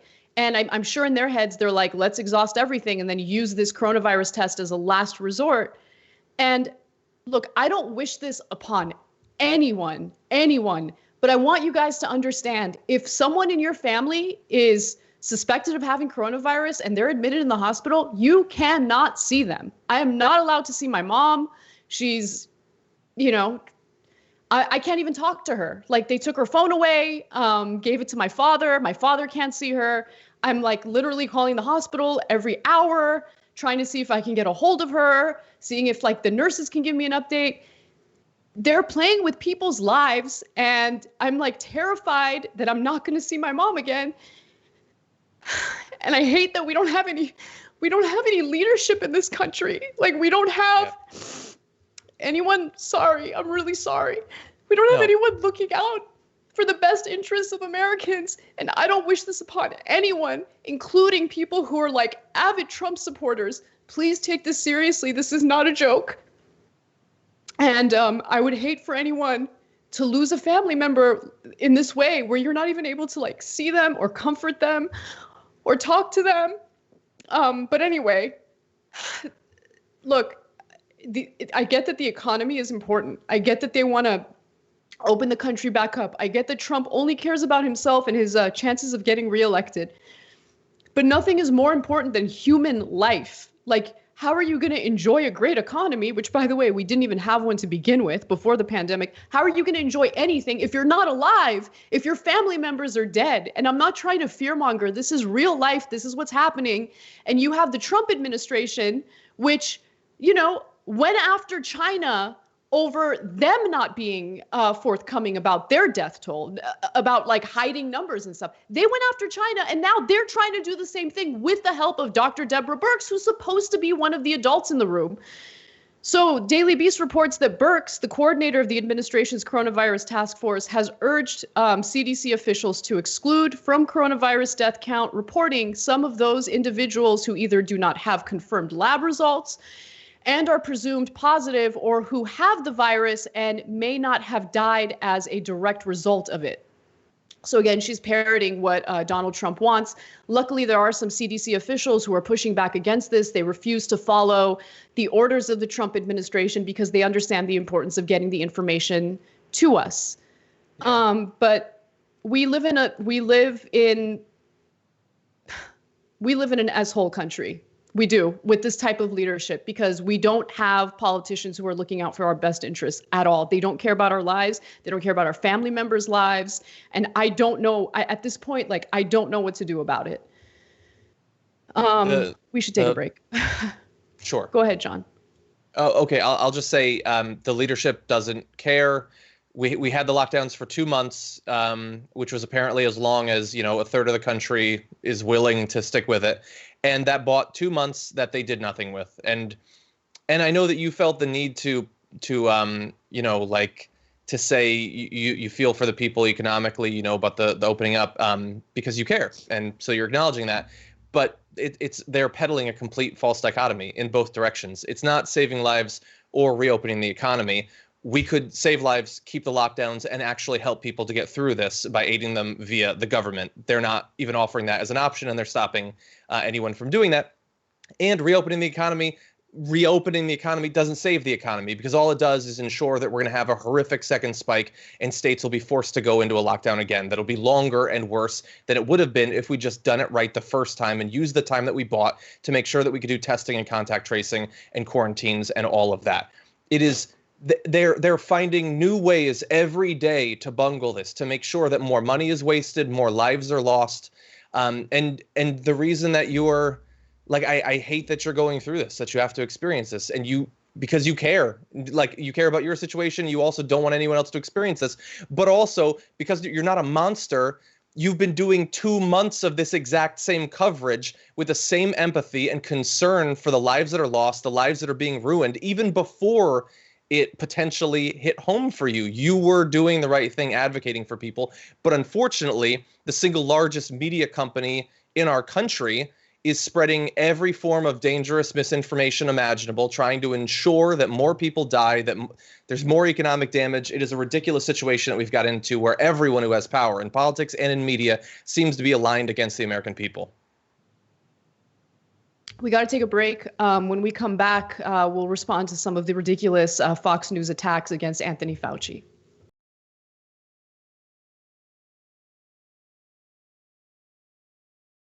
I'm old enough that I remember when Captain Crunch put the berries in it. Yay, crunch berries! And I was like, ooh, the fake berries. Remember? We're going to try that. We did a story back in the day about how a woman sued, General Mills. She'd been eating it for 4 years, believing that it was actual berries. Yeah. She's like, these aren't real berries at all. Yeah. I'm like, I got news for you. Captain Crunch isn't really a captain or a person.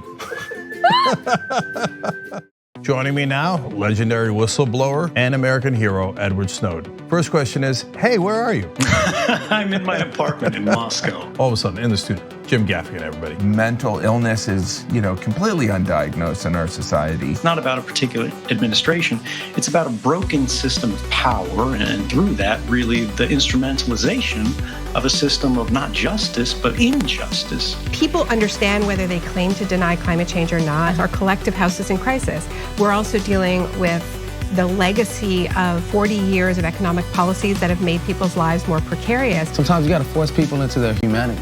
Sometimes you have to shake people into empathy. Senator Elizabeth Warren joins us in the studio. Healthcare is a basic human right, and we are fighting for basic human rights. In order to actually achieve that vision of everyone having access to the same resources and getting to determine the outcome of their life, we have a lot of work to do, and it needs to start right now. Here's something you may not know. When you deposit your money in a big bank, it doesn't just sit, safe and secure, in a vault. Instead, your money could end up building oil pipelines, mining for coal, or drilling in the Arctic. So if you're concerned about the planet, give your money something good to do. Make the move to green with Aspiration's fossil fuel-free account and join the thousands each week who are switching to save their dollars and save the planet at the same time. Cenk Uygur joins us. We are progressive and unapologetically so. Very happy to say that millennial and Gen Z generations are massively progressive along with us. Democrats, they've been so weak for so long. For God's sake, fight for your side. I would not like to compromise with Republicans. I would like to defeat them. Lynn, do you support Donald Trump? Yes, I like Donald Trump. Well, that's why we think you're racist. The 5 black kids in Central Park did not commit the rape. He said, who cares? Keep him in prison anyway. They probably did something. He's a terrible guy. Very fine people on the side chanting, Jews will not replace us. He says we should ban all Muslims. Well, that's bigotry by definition. He said it during the campaign trail over and over again. Called Latinos criminals and rapists. See, you're used to Republicans being strong on television and Democrats cowering. New day in America. Progressives, we actually fight back.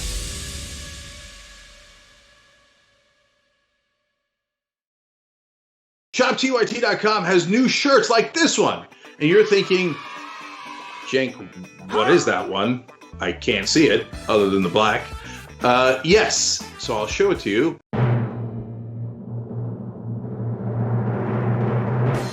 If you can read this, you're not practicing social distancing. Yes! Now, you were practicing social distancing. This is over video. But overall, you get it.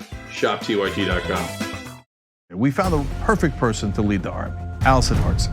The establishment media works hand in glove with our corporate legislators, and our corporate legislators work hand in glove with the corporation. And we're going to make it so that it's a decentralized force throughout the country so that we can quickly identify stories, quickly identify troll farms, and go in and neutralize the enemy, and then start building responsible media throughout the country and on every platform available.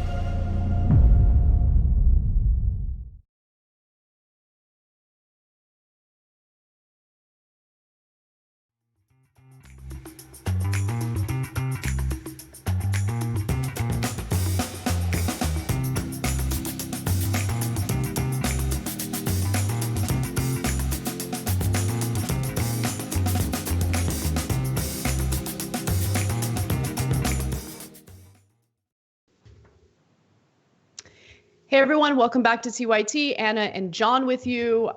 You guys are incredibly kind. Thank you for the sweet messages. I'm gonna try really hard to read them without crying because I gotta get through this show. But let's just read a few super chat comments. Bonnie Hell says, I'm so sorry you're going through this. I cried with you. You're like family to me. Thank you so much. Look, doing this show is keeping me sane right now. So I know that I kind of had a breakdown in the last segment because it's hard to go through this, but thank you for being there for me. Thank you for being family. You guys mean a lot to me. Bonita says, I'm really sorry, Anna, for you and your family's pain. My thoughts are with you. You're not alone. Thank you. Thank you. So I'm going to go ahead and move on to the next story. And just, again, thank you guys. It's really sweet. All right. So Anthony Fauci testified before senators yesterday, and unfortunately, although we finally have, not finally, but we've had some accurate information given to us by what seems to be the only adult in the room, he's being attacked for answering questions before the Senate and telling people the truth about the severity of coronavirus. So first, let me just go through some of what happened during this, Senate hearing. Half of it was done in person, half of it was done with people, joining in virtually, which makes sense because we're supposed to be social distancing. And Fauci shared information that's hard to hear. Like, we all want to hear that the country can reopen, that the death toll is starting to plateau, that the number of people contracting the virus has gone down. But unfortunately, that's not the case. Fauci stressed that local officials should abide by the system developed by the federal COVID-19 task force and remain vigilant about a virus that is not going to disappear anytime soon. He was quoted as saying, "My concern is that we'll see little spikes that might turn into outbreaks." Fauci also referenced the notion that the virus could disappear, something that Donald Trump himself has mentioned as recently as last week. And Fauci said accurately, That's just not going to happen because it's such a highly transmittable disease or virus. And one of the senators who was probably the most harsh against Fauci was Senator Rand Paul, who tested positive for coronavirus. And so he should understand the importance of being factual and accurate here. But he told Fauci that he shouldn't be the end all and key decision maker in the virus response, while urging humility, guys, on the part of doctors regarding what they don't know about the virus. This guy, who is in no way an expert on this virus, is telling a scientist, a doctor, Dr. Anthony Fauci, that he needs to show a little humility. It's disgusting. And the misinformation coming from Republican lawmakers and right-wing media are literally costing lives right now. Right now, as we speak, people are dying because they downplayed and underestimated the severity of this virus because of the misinformation we get from people like Rand Paul and some of the Fox News goons that we're about to show you in just a minute. But John, before we go to those videos, I wanted to hear your thoughts.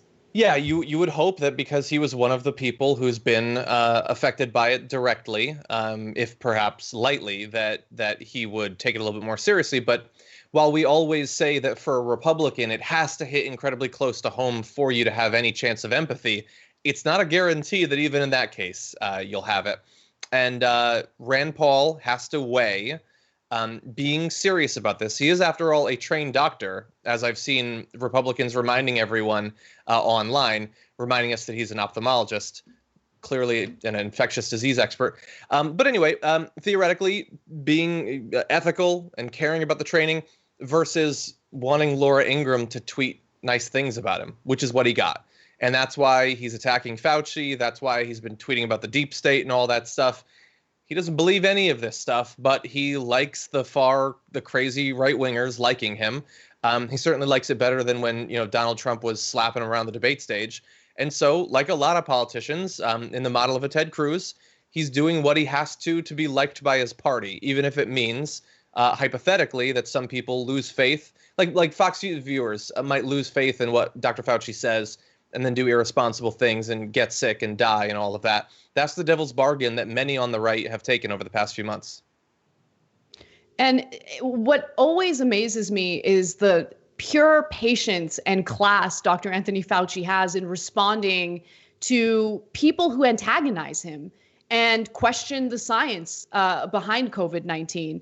In response to Rand Paul, he said the following: "I don't give advice about anything other than public health. We should be humble about what we don't know, and that falls under the fact that we don't know everything about this virus, and we have to be careful, particularly when it comes to children." Now, he mentioned children because at one point he emphasized that schools should not reopen. It's a bad idea, and we're going to see a spike in coronavirus cases among kids.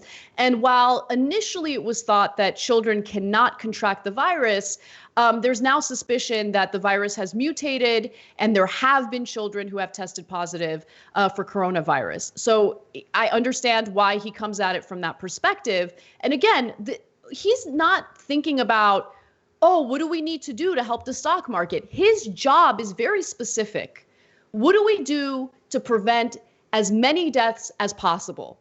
And the fact that, people are attempting to discredit him when he is really, at this point, the only adult in the room is terrifying, because we know the types of people Trump likes to replace experts with. And they're usually loyalists, they're usually not experts, and they're not qualified for the job.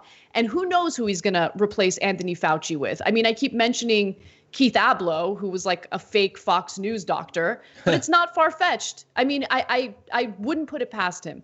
Now, with that said, I just want to go to this first video because it shows some of the nonsense coming from people like Tucker Carlson. Nobody should ever shake hands again just to be safe. I don't think we'd should ever shake hands ever again, to be honest with you. Not only would it be good to prevent coronavirus disease, it probably would decrease the incidence of influenza dramatically in this country. Look, this is just buffoon level stuff at that point, and we're not doing this to mock the guy. I mean, anybody who talks as much as Anthony Fauci does on television, we can tell you firsthand, is apt to say some stupid things. The point is this the guy into whom you want to vest all of your trust? Is this the guy you want to chart the future of the country? Maybe not. This is a very serious matter, the decisions we're making right now. Tony Fauci has not been elected to anything. He's had the same job for nearly 40 years. That means the majority of American voters never even indirectly picked him for the role he has now. This is not the result of any kind of democratic process at work at all. Yet in the last 4 months, Fauci has become one of the most powerful people in the world. And some, particularly in our media and in our democratic establishment, are clamoring to give Dr. Fauci even more power. Why? Some people seem to think he should be dictator for the duration of this crisis. So this man, Tucker Carlson, is making Anthony Fauci out to be some sort of dictator because he's the only one who has the courage to tell Americans the truth about the severity of this virus. Like, how ridiculous is this? Well, and by the way, it's rich hearing it from someone who gets to broadcast out of his goddamn mansion, you know, after collecting his multi-million-dollar salary every year. If it's so safe, Tucker Carlson, then go out there. I want to see him practice what he's preaching right now. Go out there and shake hands. Don't wear a mask. Okay? Go out there and mingle with the hundreds of people who were at that Texas park over the weekend. Right? Social distancing. Oh, we should open the country back up because Americans can be adults. They can be responsible, except they're not, as we've seen in multiple states that have reopened prematurely. People are not social distancing. They're not wearing masks. And the number of coronavirus cases in those states are spiking. But let me tell you what the truth is, okay? The people at Fox News sat down and did a calculation and they realized, oh, this virus is disproportionately impacting people of color. It's disproportionately impacting the poor. Do we really care about them? No. We care about our stock portfolios, though, so let's reopen as soon as possible. Remember, Tucker Carlson was one of the people in the very beginning who took this seriously. I wonder why he's changed his mind all of a sudden. What could it have been that made Tucker Carlson, you know, go from talking to Donald Trump to take this pandemic seriously to now downplaying it like the rest of the crap hosts at Fox? Yeah. It's disgusting. Well, let's not go too far. He took it comparatively seriously compared to Sean Hannity. And what you explained, that's one potential thing that's changed. The other is that Trump did an absolutely horrible job and tens of thousands of people have died. And Tucker Carlson, when he didn't yet know if taking it seriously would hurt Donald Trump, the person that he has vested all of his trust into, that he wants to have, you know, unilateral, insane power over America. Before he knew that it was going to be bad for Trump, he took it seriously. Now, to continue to acknowledge that these deaths are important would be damaging to the economic elites that he actually supports. And so he can't do that. And so he doesn't care. And for all the people listening to this that might think, well, come on, no, he's just trying to be fair. He's a critical thinker and everything. Do you really think that if Barack Obama was still in office right now and 85,000 plus people had died and another 2,000 are going to die today, that he'd be implying that the issue is Fauci? That that's the problem, is that people are taking Fauci's warnings too seriously, that we should go easier on the government? Does anyone think that he would be doing that if it wasn't a Republican president? Nobody actually thinks that. And nobody is saying that Fauci should have dictator powers. Again, he's supposed to be the serious one on Fox in the opinion side. Did he cite those people that are saying Fauci should have dictator-like powers? Who thinks that? Fauci is, after all, an advisor in all of this. He barely has any power. You want people who have unilateral control over issues that they don't know anything about? That's Jared Kushner. How many segments has Tucker Carlson done about the power undemocratically allocated to Jared Kushner over the past couple of years? I'm going to go out on a limb and say none, actually. Yeah, we didn't vote for Jared Kushner. He was, in the beginning of the Trump administration, tasked with creating peace among the Palestinians and Israelis. Mm-hmm. You guys, Tucker Carlson is trash, okay? Don't ever be fooled by his faux populism. Don't ever be fooled when he pretends like he's concerned about inequality in America. Tucker Carlson cares about Tucker Carlson. Tucker Carlson cares about the wealthy. And more importantly, Tucker Carlson will pretend like he cares about inequality so he can then pivot over to a message about how immigrants are the real problems. They're the ones who are creating the inequality. Don't be fooled by that trash. That's what Tucker Carlson is. He was trash from day one, and that's not going to change, period. Yeah. And you know what? We have other videos from Fox News hosts. I don't really care to show them. I'm done with them. I'm done with their misinformation. I'm done with the fact that they're playing with people's lives. And we need to, I mean, we've been doing it on this show, but for the love of God, if you have family members who watch this garbage and are persuaded by it, tie them up, lock them in a basement. Make sure they're not going out there and downplaying the severity of this virus, because God forbid they contract it and they end up in a hospital and you're unable to even see them. Okay, that's what people are dealing with right now as we speak. And you have these goons lying to the American people about the reality. Yeah, by the way, I'll make this fast, but if you believed that he was some sort of free-thinking right-wing populist or something, he has been given an excellent opportunity to demonstrate that during the coronavirus. It is an absolute emergency. People are hurting, not just in terms of their health, but also economically. And so hypothetically, he could advise the government, the president listens to him literally every day, to do something to help these people. He was given that option. He'd go in that populist direction, or he could just say, lockdowns aren't necessary. Just go back to work. I don't care if you die in the thousands upon thousands. My stock portfolio isn't doing well enough. So you need to go and jump into the meat grinder for me. Those were two paths that he could take. And we know what he took. Is he doing segments every day calling on Trump to make tens of millions of additional tests available? Is he saying that? Is he doing segments saying that people desperately need an extension of unemployment benefits, or that they need some sort of stopgap money to get them by? Rent freezes or foreclosure freezes or anything populist? Is he calling for any of that? No. He's talking about Obamagate and he's talking about Fauci and he's saying, go back out there and work. I don't care what happens to you. Such a sham. Jesus. It is. It's just our media is compromised by self-interested hacks. And we have no leadership in this country. And it's just devastating to see it every single day as more and more people die. Thousands of people in this country die every day because of this behavior. Let's switch gears a little bit and give you some updates on what's happening in the Michael Flynn case. The DOJ dismissal of former National Security Advisor Michael Flynn has been put on hold by a federal judge who would like to allow independent prosecutors or independent groups to weigh in on the case. Now, this specifically has to do with Watergate prosecutors who believe that they have a very unique perspective on this case. Now, just to refresh everyone's memory, Michael Flynn was fired by the Trump administration following revelations that he had lied to the FBI during the Russia meddling, election meddling investigation. So he had spoken to Sergei Kislyak, who was the Russian ambassador to the United States, on a few occasions and urged Kislyak, according to reports, to avoid reacting to the Obama administration's implementation of sanctions following Russian meddling in our elections.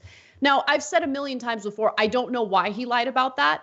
But lying to the FBI is a crime, and he had pleaded guilty twice to that crime.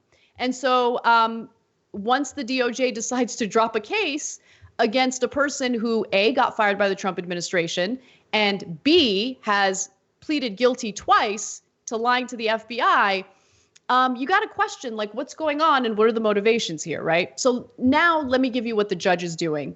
So that's U.S. District Judge Emmett G. Sullivan, and he said in an order that he expects individuals and organizations will seek to intervene in the politically charged case. Having others weigh in could preface more aggressive steps that the federal judge in Washington could take, including holding a hearing to consider what to do.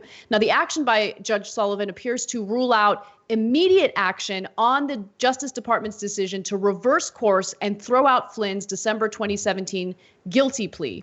Sullivan said he will, quote, at the appropriate time, set a schedule for outside parties to argue against the Justice Department's claims as the government seeks to drop the charges. And so what has the DOJ referenced in their decision to drop this case? Well, they're arguing that the FBI entrapped or committed entrapment in an effort to get Michael Flynn to lie about his contacts with Kislyak. And they're making all these ridiculous things up. There was a big story that I talked about today in a live video about how, Joe Biden and other Obama-era officials had unmasked the identity of Michael Flynn and the classified intelligence reports. Let me just be clear. That is something that happens all the time. So that's not illegal behavior. That's not an issue when it comes to like the prosecutorial process. They're just doing everything they can to undermine and delegitimize the case against Flynn. And anyone who's actually paying attention to the details knows that it's nonsense, complete and utter nonsense, and an attempt to distract the public from Trump's failed coronavirus response.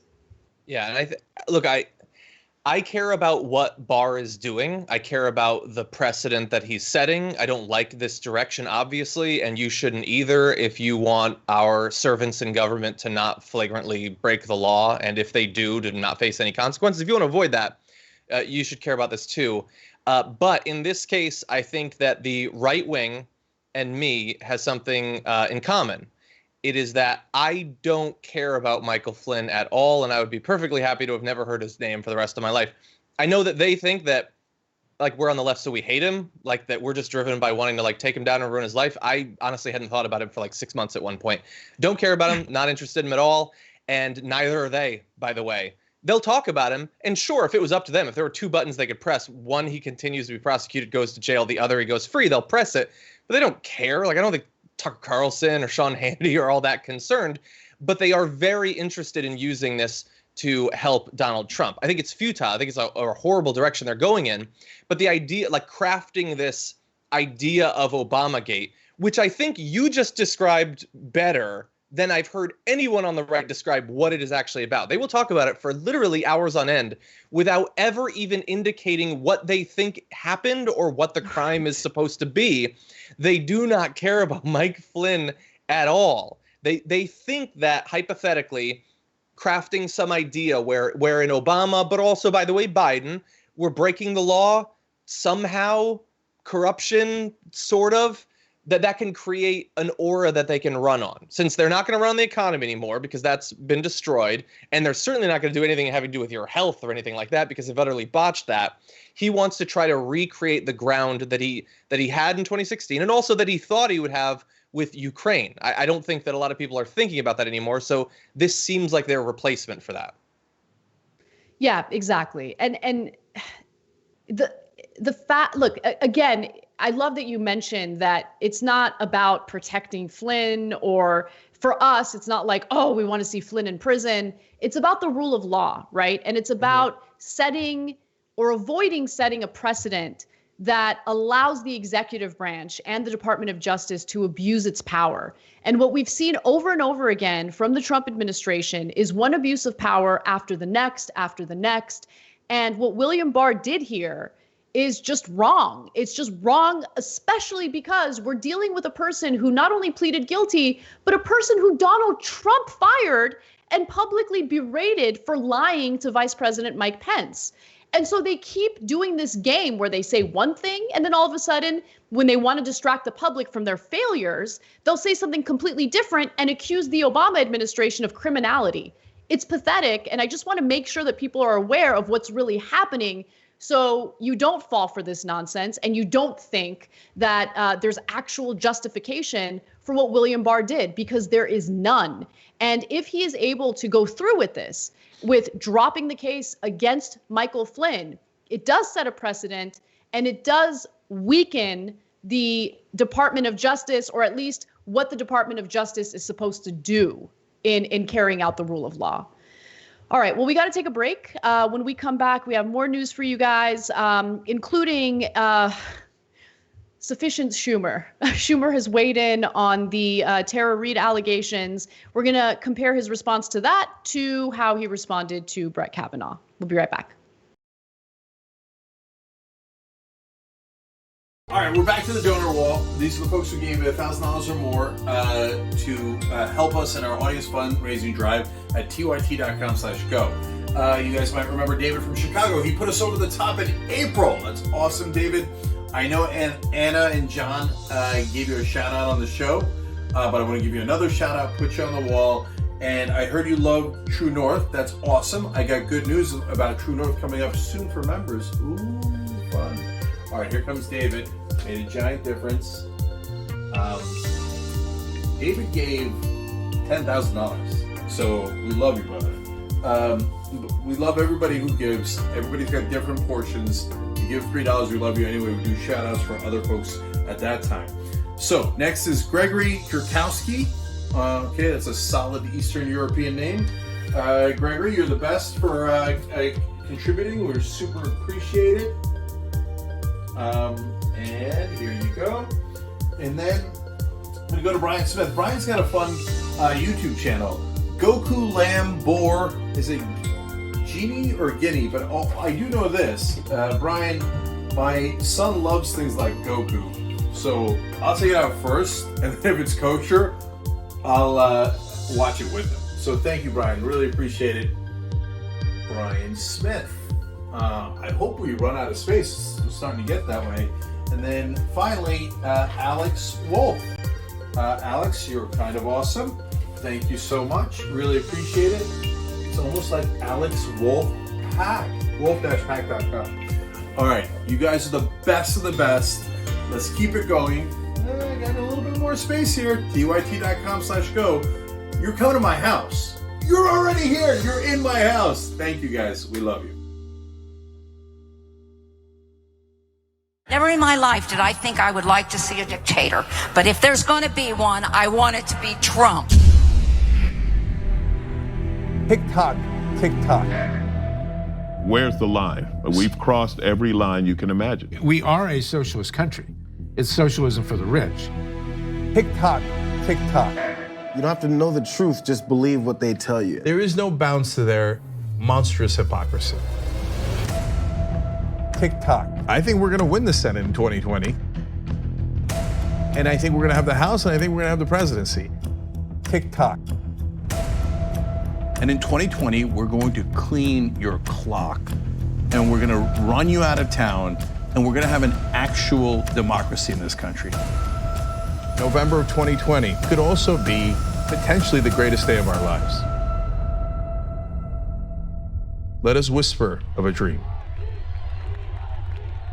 As we're all shut in now and trying to watch as much stuff as possible, pro tip, you actually can get more from Netflix and other services if you switch to watching them from a different country. But Cenk, how would I do that? Hello, nordvpn.com/TYT. If you do that, you can switch viewing it from Albania. That's amazing. Plus, you get a free month. Plus, you get 70% off of a 3-year plan. Let's do it now. nordvpn.com/TYT.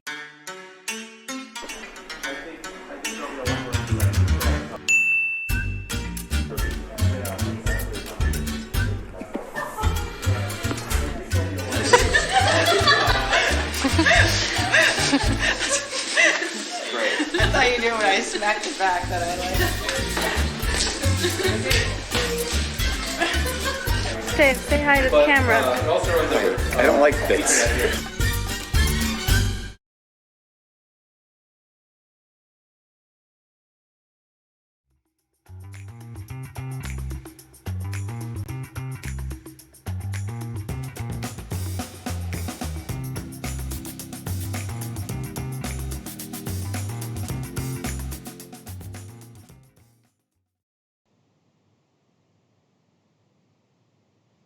Hey everyone, welcome back to the Young Turks. Anna Kasparian and John Idarola with you. We're going to have an awesome postgame.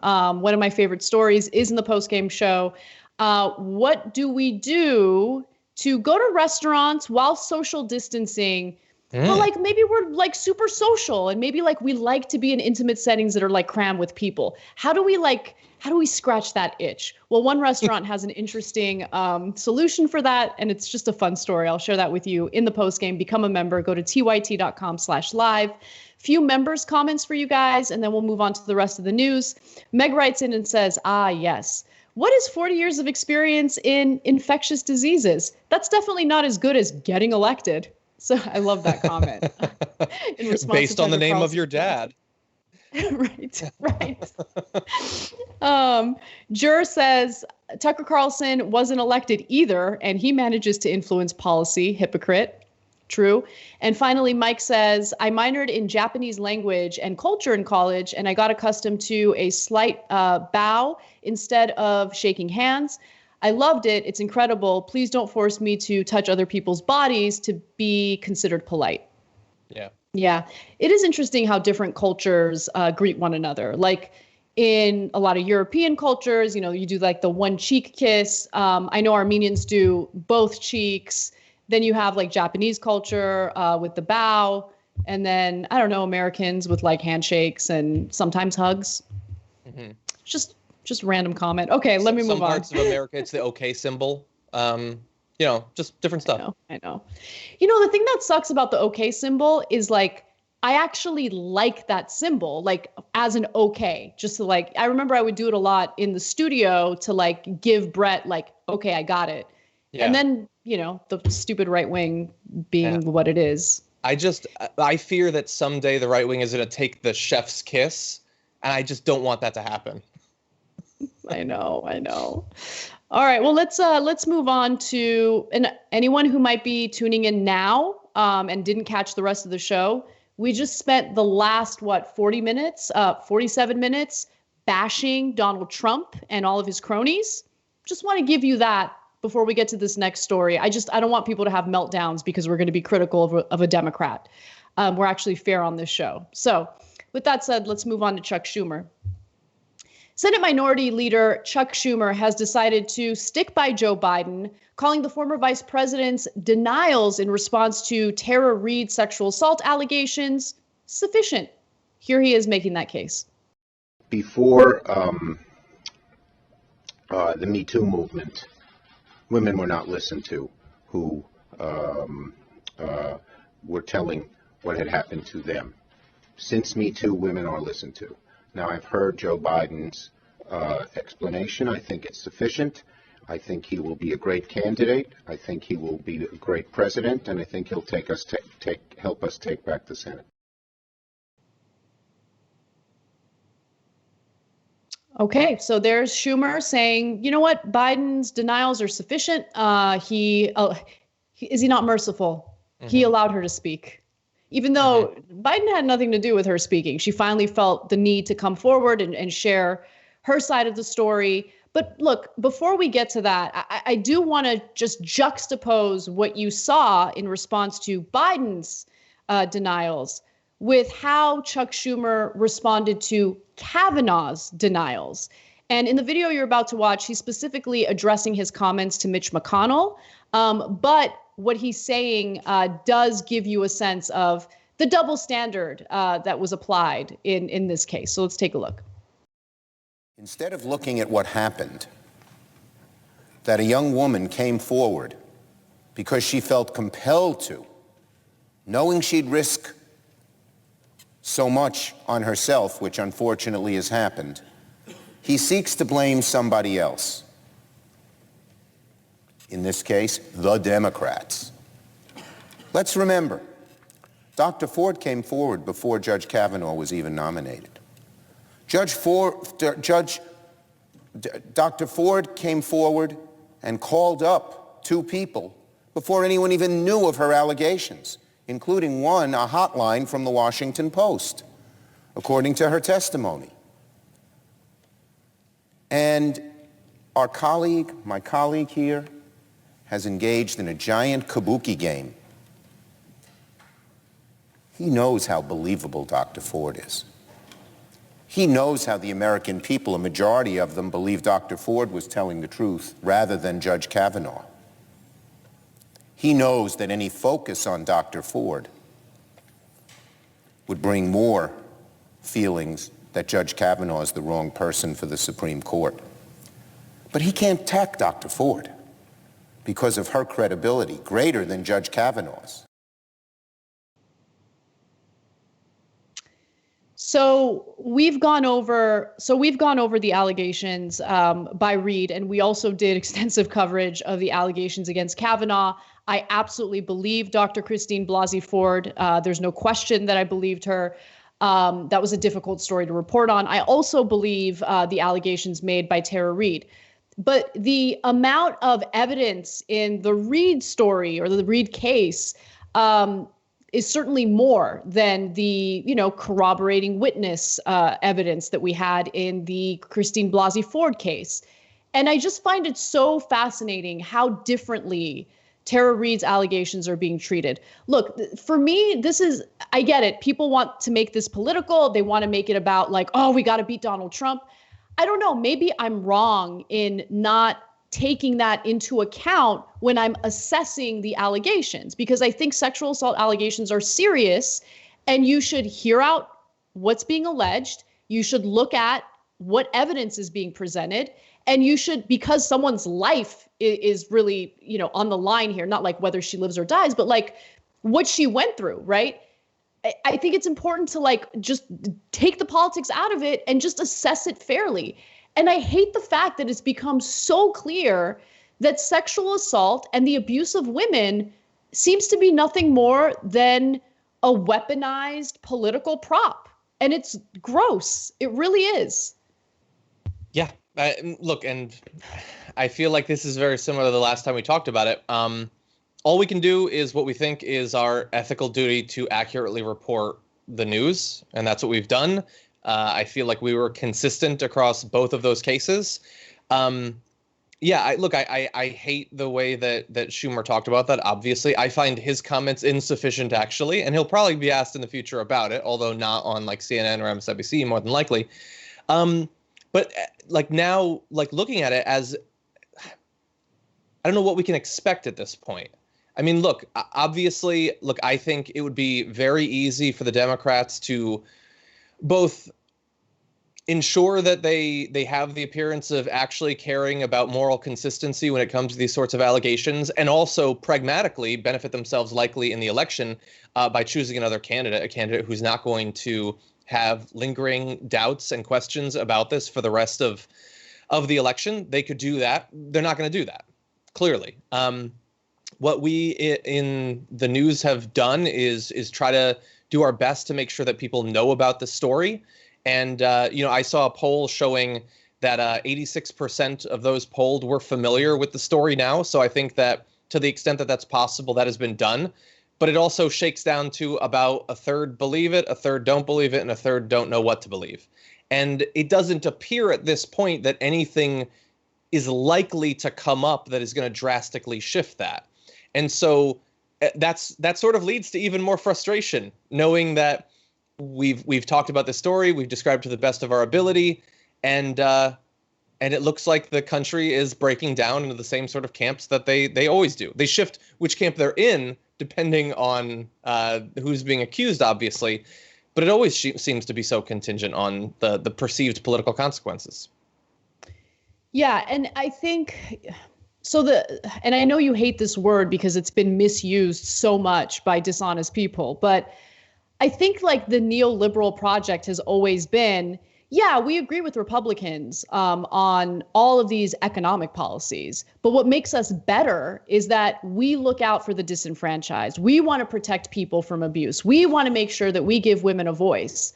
And I just don't see how they're going to make that argument now when it's become clear that when it comes to politics and when it comes to convenience or benefiting themselves, they don't actually care about these things at all. It's just kind of, it feels like it doesn't, that they don't. And I want to also be fair. It's not like every single congressional Democrat has come out against Reid. There have been Democrats who have said, no, she sounds credible. AOC was the first to finally address it and do so, I think, in a compassionate way. But, some of these Democrats, including Democratic leadership, the way they've handled this, I think really does make people now question whether they're sincere in their concerns about disenfranchised people or people who've been abused. I mean, as a quick answer to your question, they will go back to saying that they're in support of those people, and the right, who are just ecstatic that they can briefly pretend that they give a damn about anything that's ever happened to a woman, will instantly go back to viciously attacking them and cheering on a president who mocks the appearance of the people who accuse him.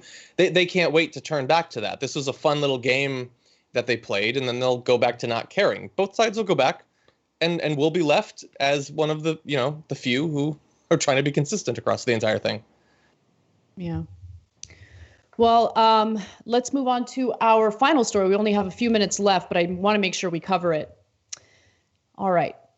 An African-American family in North Carolina that was terrorized by an armed mob led by an off-duty sheriff's deputy is now getting a little bit of justice. That sheriff's deputy has luckily been fired, but I do want to give you some context into this story and what happened. We're now seeing more and more surveillance and witness testimony of what went down a few weeks ago. And it was when an armed mob led by off-duty New Hanover County Sheriff's Deputy Jordan Kita allegedly tried to force their way into 18-year-old Damian Shepard's home to question the teenager. The mob was said to have been looking for a different teenager who no longer lived in the neighborhood. So the off-duty sheriff's deputy, Kita, was looking for a young girl in his family who was missing. And I guess he got some sort of tip from someone and decided that he was going to show up to this neighborhood looking for some teenager who was allegedly with her. But first off, there was a mistaken identity here because Damian Shepard was not with her.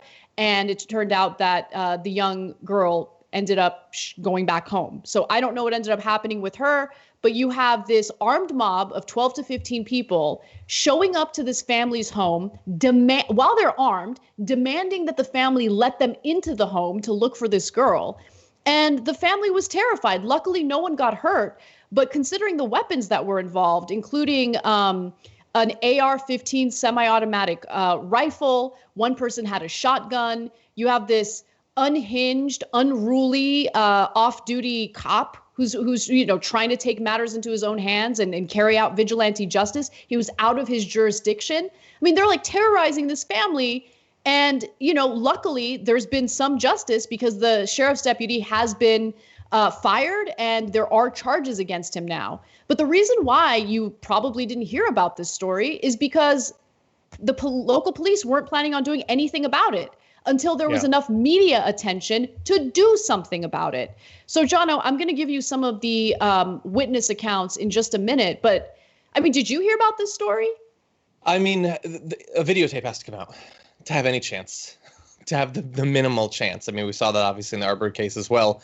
And this also, this is getting news coverage around the same time as Breonna Taylor's killing, which at least in that case, it's police, again, mistaken identity, show up at the wrong place, somebody dies. That's a story that tragically happens all the time. It's the rise of these mobs is insane. The idea that these people, anytime they come up with some excuse to pick up their gun and run out, it really just does appear that nobody buys an AR-15 and then puts it in the safe and then says, I hope I never have to pull this trigger. Everybody's just looking for an excuse to grab their gun and to run after people. And just the merest idea that someone has transgressed and now you can citizens arrest, form a mob, whatever.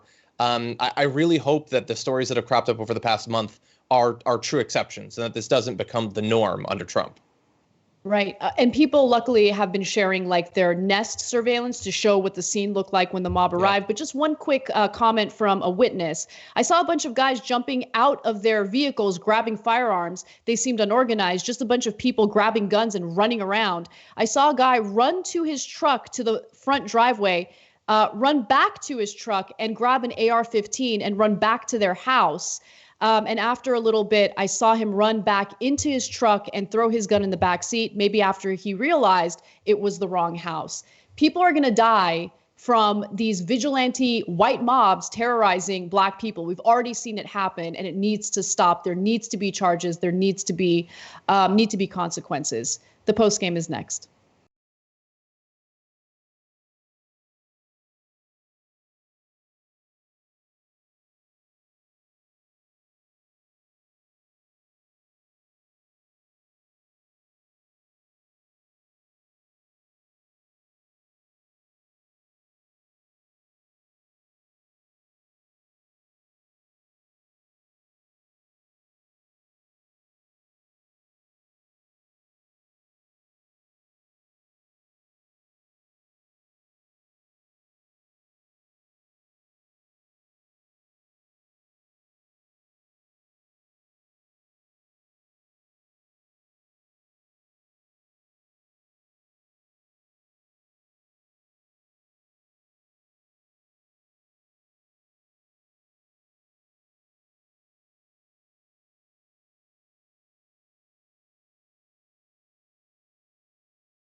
Hey guys, welcome back to TYT. Anna and John with you, post-game show. I just pulled a jank. He always says welcome back to the post-game, but like, no, it's a post-game. It's like a separate show. It's like a special show, you know?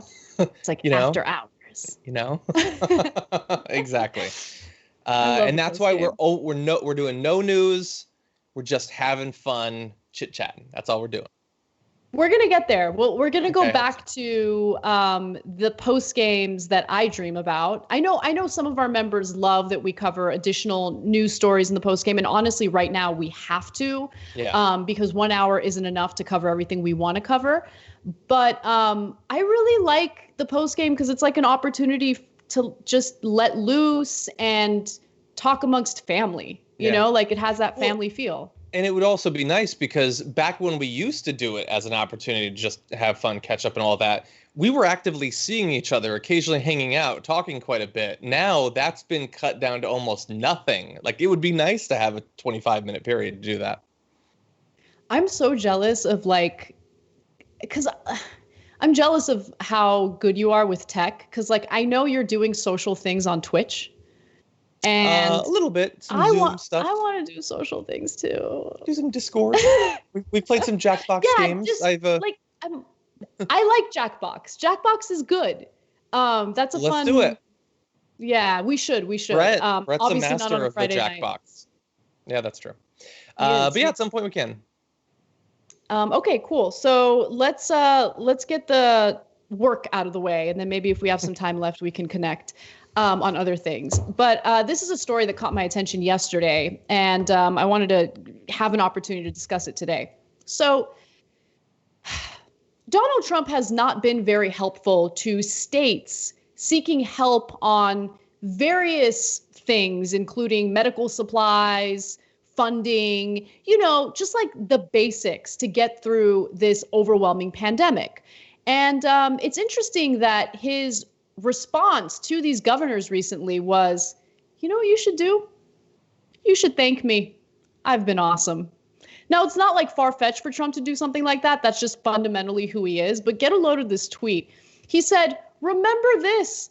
Every governor who has sky-high approval on their handling of the coronavirus, and I am happy for them all, could in no way have gotten those numbers or had that success without me and the federal government's help. From ventilators to testing, we made it happen. So that's rich. That's rich coming from Donald Trump. I mean, he's like the most shameless troll on the planet. And for anyone who maybe didn't pay close attention to the pandemic somehow, you're miraculously in a different world and you're enjoying yourself. Let me just give you a little tasty taste of how he's been toward various governors. Let's start off with him going after Governor Larry Hogan. We provided each governor with a list of the names, addresses, and phone numbers of the labs where they can find additional testing capacity within their states. Hundreds and hundreds of labs are ready, willing, and able. Some of the governors, like as an example, the governor from Maryland didn't really understand the list. He didn't understand too much about what was going on. So now I think he'll be able to do that. It's pretty simple. I remember that. Amazing. I remember that. But, Hogan should be thanking him today. Let's go to one more video, John. And this is Trump talking about what kind of authority he has over governors. If a governor issued a stay-at-home order... When you say my authority, the president's authority, not mine, because it's not me. This is when somebody's the president of the United States, the authority is total. And that's the way it's got to be. Total. Your authority is total. It's total. It's total. And the governors know that. So if the governors know that. Now you have a couple of bands of excuse me. You have a couple. Could you rescind that order? You have a couple of bands of Democrat governors, but they will agree to it. They will agree to it. But the authority of the president of the United States having to do with the subject we're talking about is total. Okay. And then I have one more video, but John, I want you to jump in. He's been a disaster, especially toward governors who have asked him for help with medical supplies, with funding, with what they need to respond appropriately to this pandemic. Well, I mean, I'm still thankful of the time that he sent, was it a couple hundred, maybe 1,000 broken ventilators to California. That was cool. Liked it. I like old tech, junky cars that you can try to fix up or something. But really, I think what you're describing, the fact that he has been from the very beginning an incredibly enthusiastic failure on the pandemic makes him right. The approval rating of these governors, by comparison to Donald Trump, probably is better than it would otherwise be. The fact that Trump, it looks so bumbling and so unconcerned and so callous and heartless, I mean, that definitely is a big part of why Cuomo is being considered this godlike figure by so many people. I mean, by comparison, anyone who seems to care about whether you live or die is going to look like they're doing a pretty good job. When Donald Trump is he's like dancing around in a circus talking about drinking bleach and stuff like that. Yeah, by comparison, people outside of Trump are going to look great. So he's not 100% wrong. He's just a buffoon. And it's also kind of amazing how, he didn't have to comment on governors who currently have a decent approval rating. Like, he could have just dropped it, but he sees some governors. I mean, I'm just assuming, probably saw some numbers of governors who are doing okay, and he wants to take credit for it. It's like, no, you're a disaster. You are a disaster for your own administration. How about not trying to take credit for what other politicians are doing right? Because you have only been an obstacle. You haven't helped them in any way, shape, or form. In fact, he admitted that he's not responsible. He will not take responsibility for things that he should take responsibility for. If you forgot about that wonderful moment, here it is. Fauci said earlier this week that the lag in testing was, in fact, a failing. Do you take responsibility for that? No, I don't take responsibility at all, because we were given a set of circumstances, and we were given rules, regulations, and specifications from a different time. He takes no responsibility at all. If you're not going to take responsibility when it comes to doing the right thing and helping governors and states with what they need to fight this pandemic, you don't get to take responsibility when they're able to accomplish things without you. Like, by definition, they did it without you, or they did it despite how much of an obstacle you've been. Like, the federal government's been a nightmare in this pandemic. You know, we were talking about this yesterday, like that one of his big flaws that has more than likely made him less successful in business and in politics than he would otherwise be is that he cannot stand to see anyone else, even his allies, friends, all of that, do well or be respected. It bothers him so much. It's one of the most fundamental signs of internal weakness and lack of self-esteem that you can't stand to see other people succeed.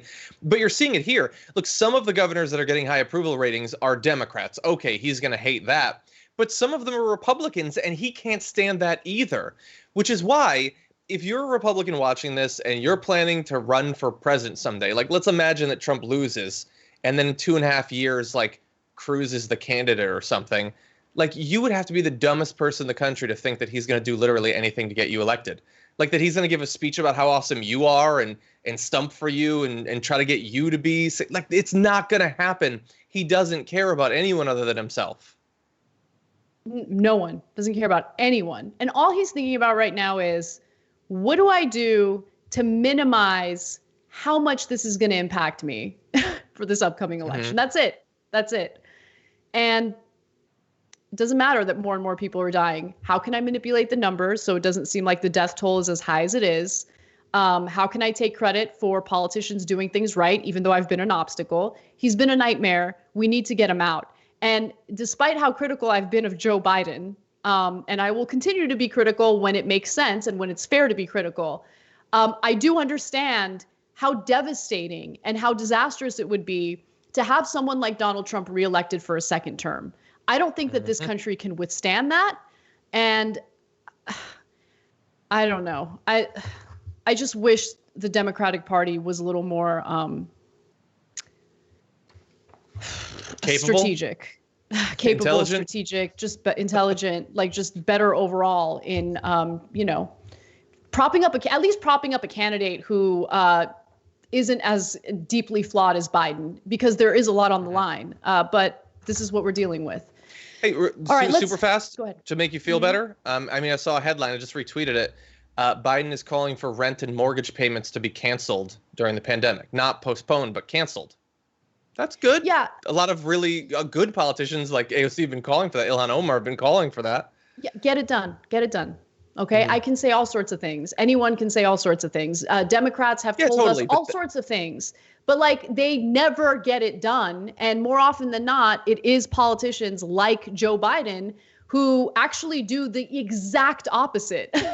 Like the bankruptcy bill, for instance. So yeah, I get it. I get it. Like, that's a great thing to say, but I'm really tired of like the cheap talk. Like, I want to see action, I know, but if I'm giving credit to Ilhan Omar when she says it, and she can't make it happen today, I have to give credit to him too. He's not president today. He can't make it happen today.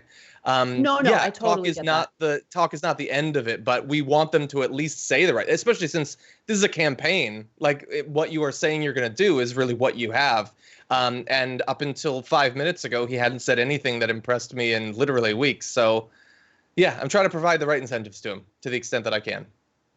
I think there also needs to be a discussion, and I don't know if people are going to be are going to have a negative reaction to this. Look, there are small landlords, you know, and AOC brought this up, and I'm so grateful that she did.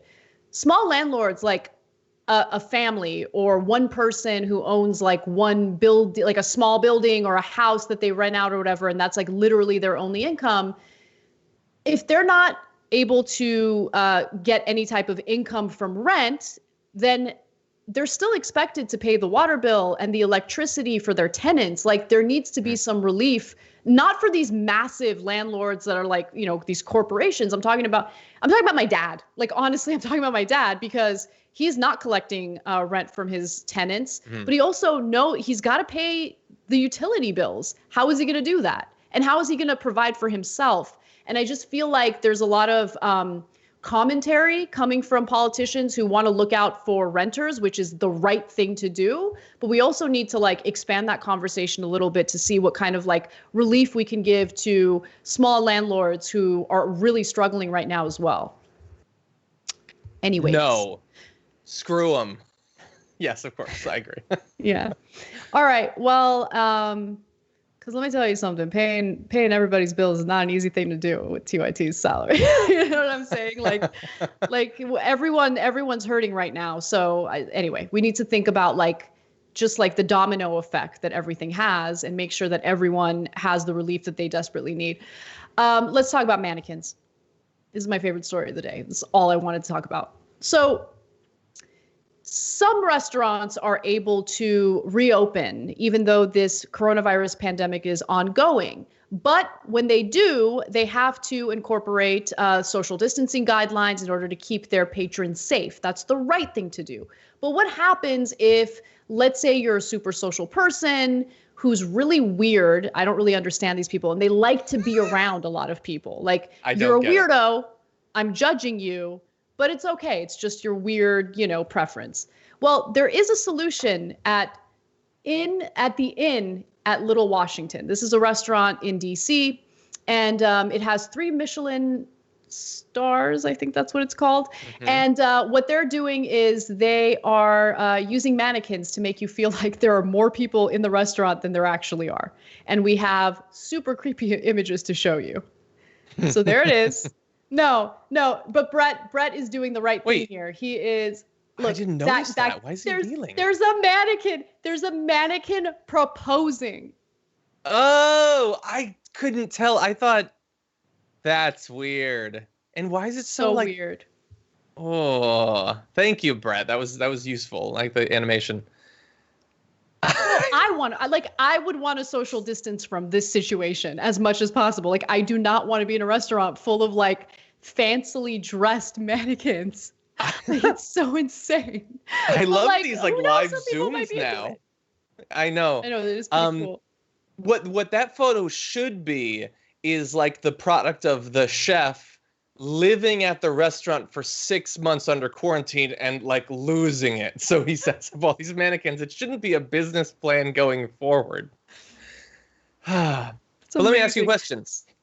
Yeah. If the goal is just to fill the seats and mannequins are what you have, you said that them being dressed is creepy. Would it be better if they were naked? Would that make you more comfortable? No, it's not about how they're dressed. It's about their mannequins. Like, mannequins are just creepy on their own. Like, a little bit. I don't want to be in a restaurant full of mannequins. What if they were animatronic? Would that help? If you got a Chuck E. Cheese vibe going on? No. I can't believe that Chuck E. Cheese, had those robots to begin with because they're super creepy. But also, a lot of them still have those like 1980s robots. Like, I went to a Chuck E. Cheese with my niece like months and months ago, and it was the same one I went to as a child that had those robots on the stage. They were still there. Those robots are still there. They never got rid of them. How did they not get rid of them? They cost millions of dollars. You got to get your money's worth. It takes a long time to recoup it. I don't know if they cost millions of dollars, but they ain't cheap. So the chef of this restaurant, real quick, Chef Patrick O'Connell is apparently famous for show-stopping presentations of its American tasting menus. And he plans to dress his dummy guests in vintage 1940s style outfits, hair, and makeup. I don't know why. I mean, maybe that's the theme of the restaurant, but okay. I don't know why they have to wear makeup. Why can't they just be natural? But anyway, that's how he wants to. I want to see a menu of this place now that I think about it. The thing is, and I mentioned this on the damage report this morning. It is. Oh my God! I just saw the price. Whew. Okay. I think it's kind of interesting. Like I am sure John, of course that they will you do, get John. people. Of course you do. You don't think that they're going to sell those seats, the ones that are not filled with mannequin butts? You don't think that they're going to sell those? I guarantee they sell those. People have been caged up in their homes. Like, people are itching to go anywhere and do anything. So, like, and by the way, look, it's about the food, and like, if people can afford it, they're going to love going to this, right? I didn't see the price. What was the price? So these are sample menus, but the tasting menu is only $248 per person, with optional wine pairings of an additional $180 per person. I'm looking at the menu though, and some of these dishes do sound pretty interesting. Ooh, chocolate hazelnut mousse Napoleon. A sandwich of pan-roasted quail with braised, is it huckleberries? Interesting. I want to try it. Yeah, I mean, sure. Like, I love eating out. I love good food. So I would love to do that as well. I would not spend that kind of money on this. But I have a question for you. When you're at a fancy restaurant, well, let me ask the first question. Do you like wine? Do you ever drink wine at restaurants? I do. Look, I like wine. I don't care generally about the quality of it. And so I don't generally drink wine out. And if I do, it's not particularly nice. Okay. Maybe not a perfect question, but let me ask you the next question. And I'm very curious. If you're at a fancy restaurant like this, you're with your wife, you're treating yourself, things are great. And you think, you know what, not only am I going to pay for that tasting menu, I'm going to do the wine tasting menu as well. Okay. You're spending a lot of money. You're in this fancy environment. The waiter comes with, the first glass of wine. Do you do the fake, like? Oh, no. How many times have you done the fake? Yes. Non-ironically, never. And that's not to say that like it's stupid to do it, but it's lost on me. Man, I would eat nutty bars all day long. I have no palate whatsoever. I love Pop-Tarts, non-ironically. I really do like them. It doesn't have to be nice wine, and it doesn't need to be aerated or whatever. I just drink it. I would do the tasting menu if, like in the episode of True North, I could be wasted by the end of it. That would be awesome. But it's not for like the quality.